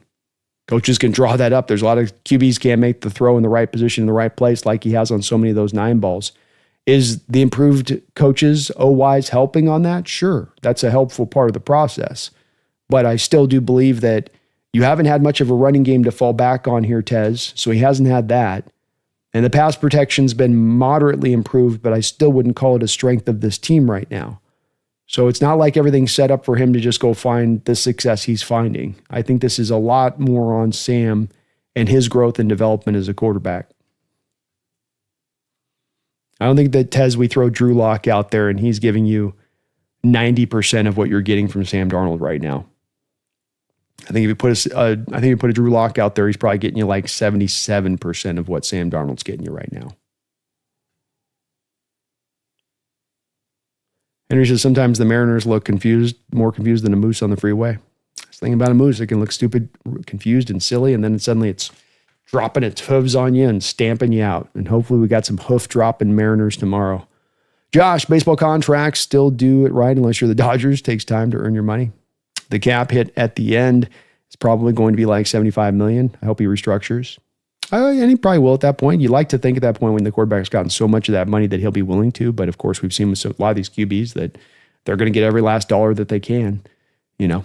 And I like the fact that they structured it that way, Josh. If you're in your window and you're in that time and you can bury void years, the NFL is going to allow these rules for that stuff to be opened up. Take advantage of it. Don't leave lost opportunities on the table, especially as you're in your Super Bowl window. You got to tip a cap to him on it. Jordan says, Jordan Love consistently misses Kraft being wide open because he's just staring down Dobbs. He does not like to he's not a progression reader at this point in his career. And a lot of people love Love, and I think he's got a tremendous amount of natural talent. I think his game has got a lot of good parts to it that you got to give him a nod on. But when I watch him, and I've seen a lot of extra stats that backtrack this pretty consistently, he is basically kind of a one-read guy still at this point in his career. You make that guy process in the pocket post-snap, you can limit him. And as good as the arm is down the field, like you say, there was even sometimes down, like he missed Dobbs today on a throw, right over the top, wide open. Dobbs is going against a safety. Stafey's beat for lunch. Love's got to put it kind of out in front of Dobbs for him to go get the catch in the end zone. And instead he kind of flatlines it on a more of a straighter ball over the top. And Dobbs can't catch up to it. It's like little things like that. For me, ALCS, dude, have you seen Mike McDonald's presser? It's so funny. He seemed like he was enjoying himself a little bit. Yeah. I did. Josh, I'm hoping LaFleur gets fired so the Eagles can scoop him up, or McDaniels. I don't think LaFleur's getting fired. Maybe McDaniels, though. That'd be dangerous there with Philly. You know Hurts could definitely execute that offense. If Tua can execute that offense, then you know Hurts can execute it even better. Daniel says, I don't want to trade a first at the deadline with JSN, Murphy, Zabel picks, 3 players who might be top 3 at the position in the next 3 years or sooner. We need to keep them unless it's Max. Amen. I don't think you're going to see that kind of big major trade either. I don't think Max will probably be on the market at this point.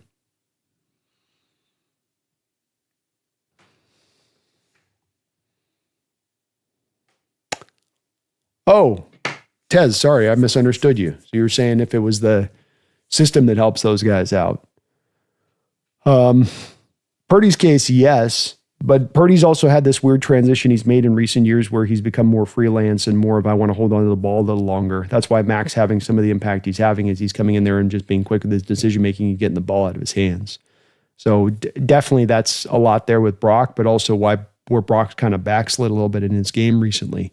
And that with more and more time, he seems to be holding the ball more and more and trying to lean back on his scrambling ability and freelance and improvisation, as kind of the forefront there.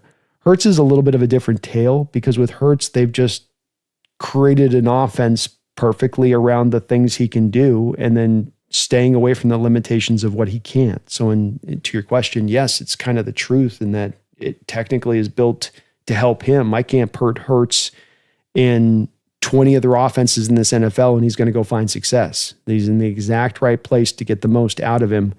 And he can be very dangerous within the scope of this offense, which doesn't ask him to do everything across the board. But there's definitely, I think, to a degree of that, Tez, that stuff is helping those guys out a lot. I think Hurts is a little bit of a different deal for me, Tez, in this respect, in that Hurts has limited arm talent, but Hurts has a really nice 9-ball.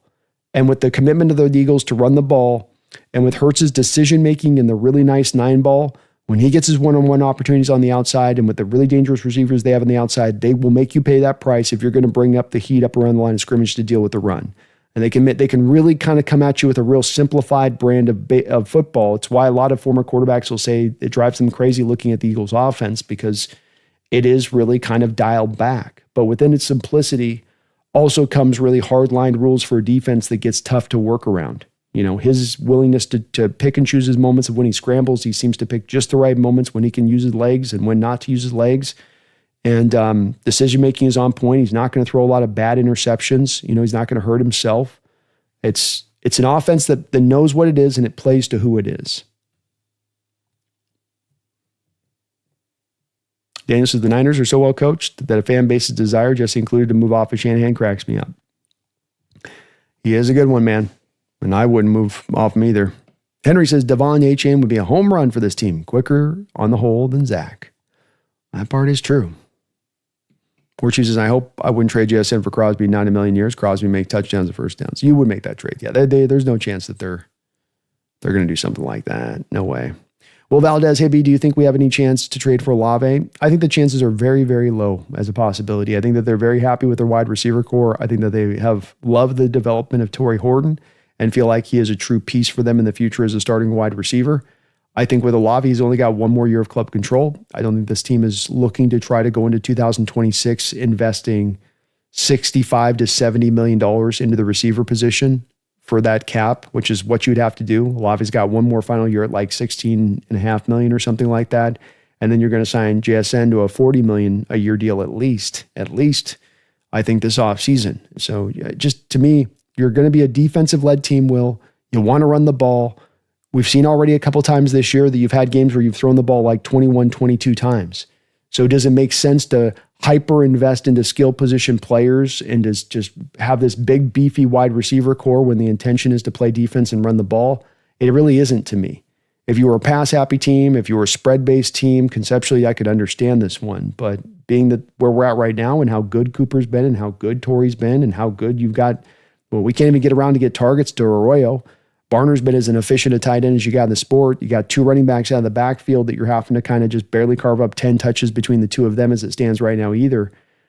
There's just not a need to bring that guy in. There's not going to be the target share to give that guy to validate bringing him in. Jason's eating 40% of the touches right now. So you'll end up bringing a guy in that might get 2 to 3 targets a game. And then again, you're going to sit Cooper Kupp. Are you sitting, okay, no, we're sitting Torrey Horton. Okay. It just kind of just doesn't quite align up, really. Josh, even when he coached the Jets, their defense was solid. He's a defensive guy like Spagnuolo. Should just accept his fate and flourish as a DC. I agree, Josh. He'll probably try to be a DC, head coach again. And the one thing you got to say with Saleh, and I'm always this way with defensive coaches when they go to their first stop and you don't get them a quarterback. If you don't get that guy a quarterback, it's not his fault. If he doesn't have general manager control and you've picked him a bad one, and he's done his job with bringing a legitimate defense, bringing that element to the play you thought you were getting with him, that's probably a guy that's deserving of having another chance somewhere.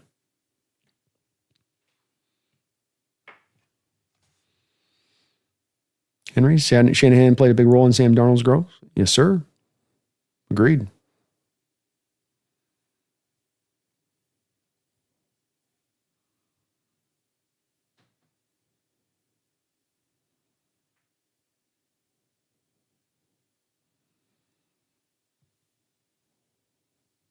Jordan says, if you're supposed to be a defensive-minded coach, why are we not running the ball and playing style defense? Well, we're trying to run the ball.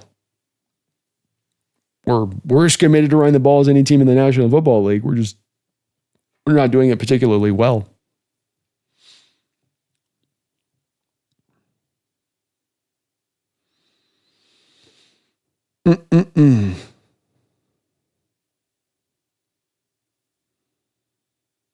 I'm talking about the Falcons, Hawks Nest. Oh, yeah.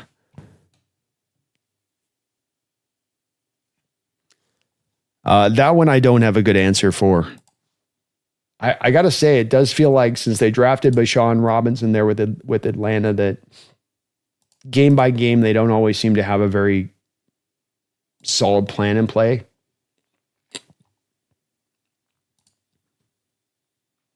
And this game's 10-3 at halftime. I think I flashed over and he had like 6 carries. And I mean, he didn't run necessarily very well either in this game, but to your point, you've got 38 passes in this game to 20 rushes. 2 of those are from Penix, so that's really 40 dropbacks to 18 rushing attempts. So you're going well over 2-1 on your passing versus your running. And you don't have the offensive line in Atlanta to keep.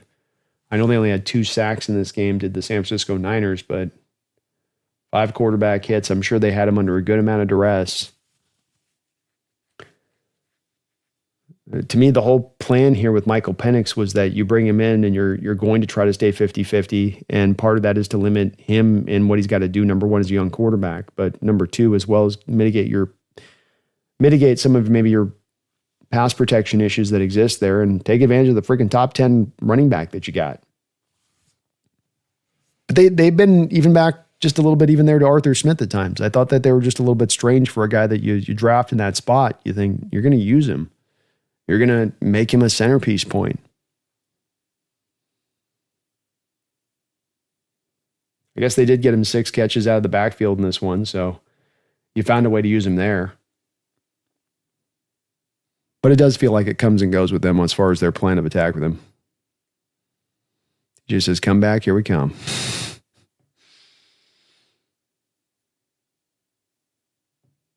Maculations, Falcons have too many name weapons to be so inconsistent on offense. Indeed, this is a Niner team without Fred Warner, without Bosa. A lot of new blood there. Just you got to do more than 10 points. I know you're going out on the road, but that's a poor showing by the Falcon team. But again, this Niner team, I've underrated them and sold on them all year, and they've come back time and time again, and they've stepped up to the challenge, and they're not going away. I never understood all the pistol and shotgun that's primarily built into this McVay style offense, just to suit Penix because he played and spread air raid in Washington. Yeah, I don't like that either. Get his footwork right and get him at the under center stuff and let him do the play action just because, like you say, because you UW doesn't mean you have to do that step for him here. I'm not a fan in general. I'll say this too. I think that this is the big problematic approach we've seen with the development of quarterbacks. The whole leading into like the young guys have got to get in there and we got to maximize them on the rookie contract and we got to start them instantaneously. Because this is what NFL teams do. They start trying to like meld everything over from their college days rather than just operating your playbook. So you can try to maximize this rookie quarterback rather than kind of reverse course it and say, hey, how about we develop the guy properly to be ready to actually play on the field so that we don't have to mitigate that stuff. Patrick, the season's weird. Bad teams can be contenders, but can't struggle against other bad teams, i.e. Falcons beat Bills, but lose to Mac Jones. Just saying. It's a strange year, man. NFL is always productive in the best of times, and this year has been more so even beyond that. Tez, what do you think of potential Woolen? 2 rounders, a second round pick and a 4th round pick for Zedel, Younger, multiple Pro Bowl starting Ogard Smith to Dallas for Tyler Smith. And then we get Dallas's 3rd and 5th round picks back, also signing Breece Hall in free agency, extending Kenneth Walker. Dallas isn't going to be in a position to make any trades right now, in my opinion, because I think that they look at their situation as one of being, they're in this, why not play out the season the way it's rolling? They're also not conventionally a team that gets into sell mode around the trade deadline.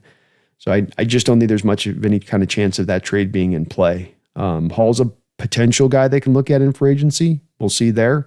Like you say, you got to kind of decide on what you're doing with Walker, and then how does potentially Charbonnet factor into this in the long term as well, which is all a bit of a question mark at this point. But I would certainly make the move if you could make it, Tez. And if you found Dallas willing, then I'm jumping, because Tyler Smith here and add to this offensive line would make this offensive line significantly better. Losing Woolen this year in that way would not make you significantly worse. And so I'd do it if you could, but I think there'll be probably a small chance of being able to make it happen.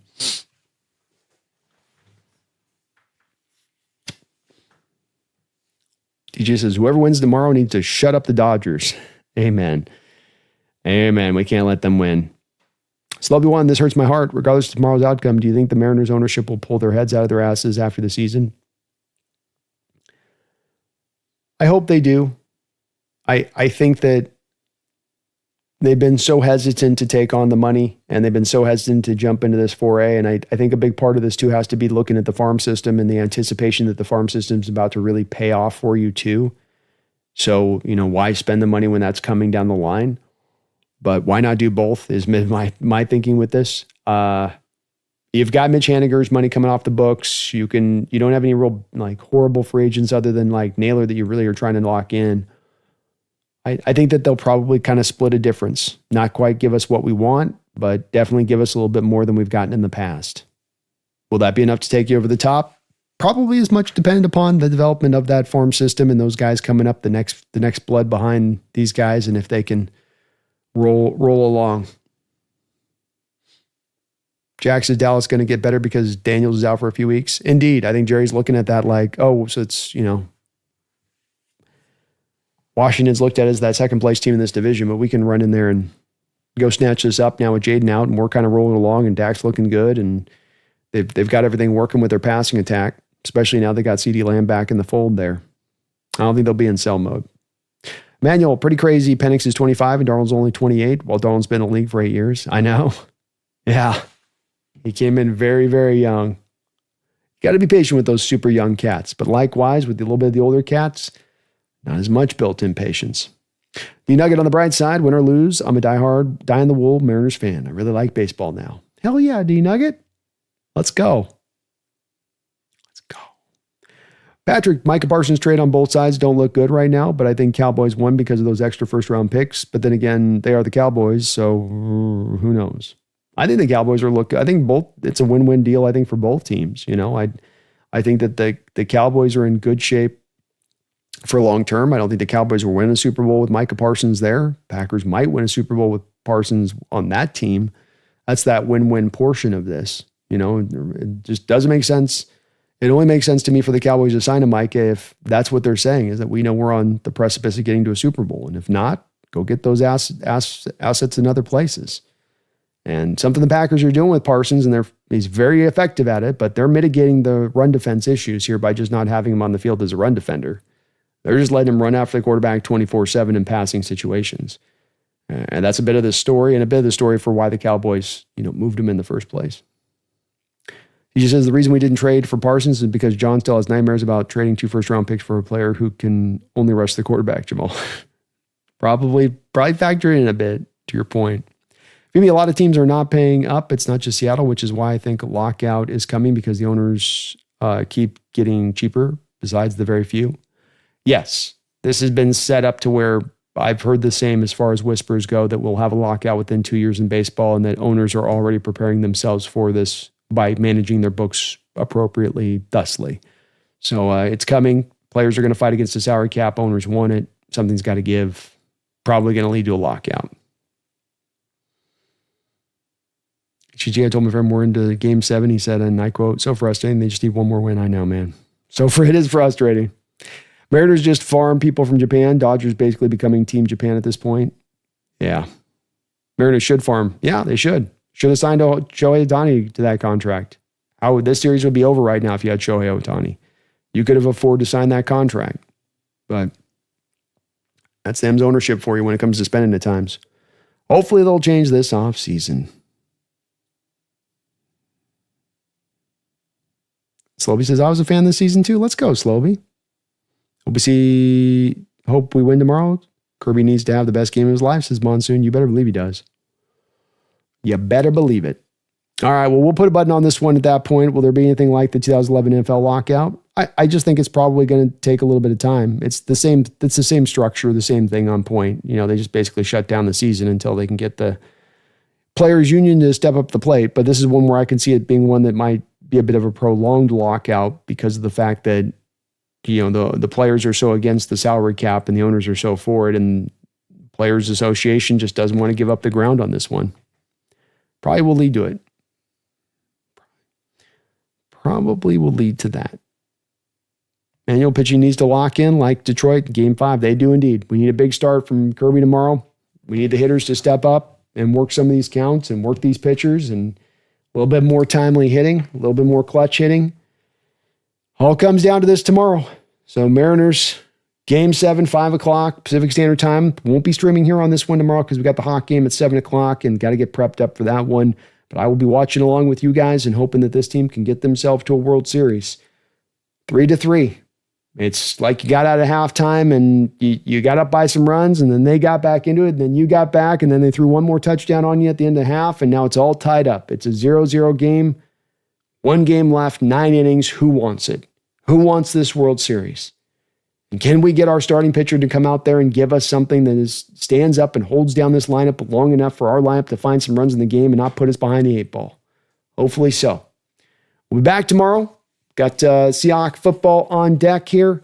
Hopefully they can get this win to lead themselves into the bye. Hopefully this Mariner team at the very same time can get themselves to World Series, and we've got one of our most epic days of sports in Seattle history tomorrow. I'll be covering all the action we lock on at 7 o'clock here on the stream. Thank you guys for watching today. I really appreciate you. Big shout out to sponsor Sleeper for their 100% match on your first deposit up to $100 when you use my code NEST. So please do use that on the Sleeper app, the best sports app in the game. Baseball, basketball, football, get into it, mix and match your picks, and go make yourself some money. Do it today.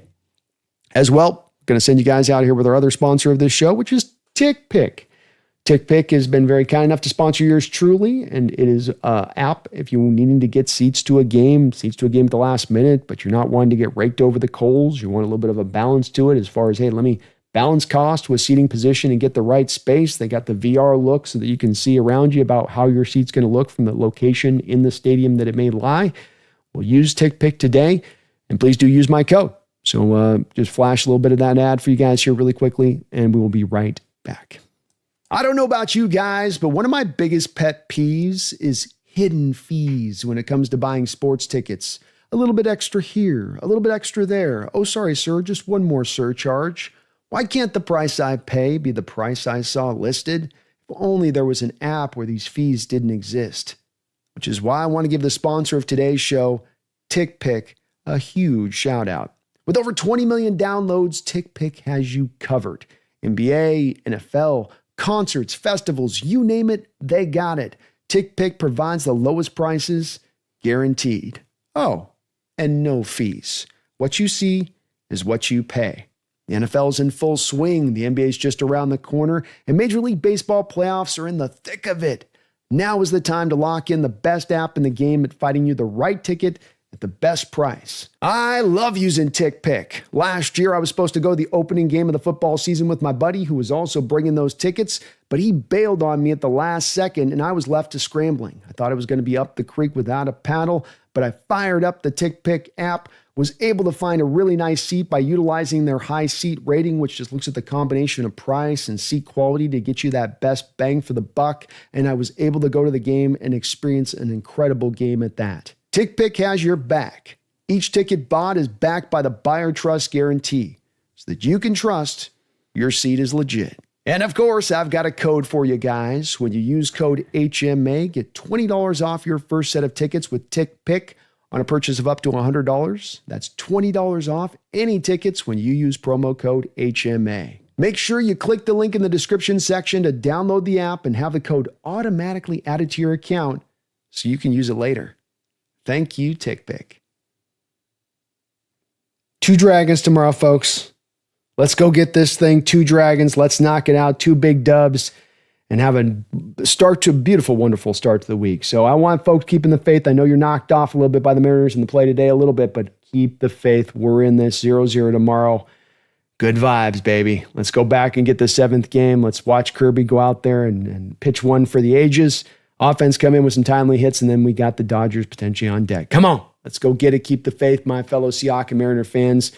Above all else, don't you ever forget, especially now, especially after a tough loss like this, don't you dare let that doubt creep in. Keep the faith, my fellow Seattle contingent. Good times are coming. So please, don't you ever forget. Go Hawks and go Mariners.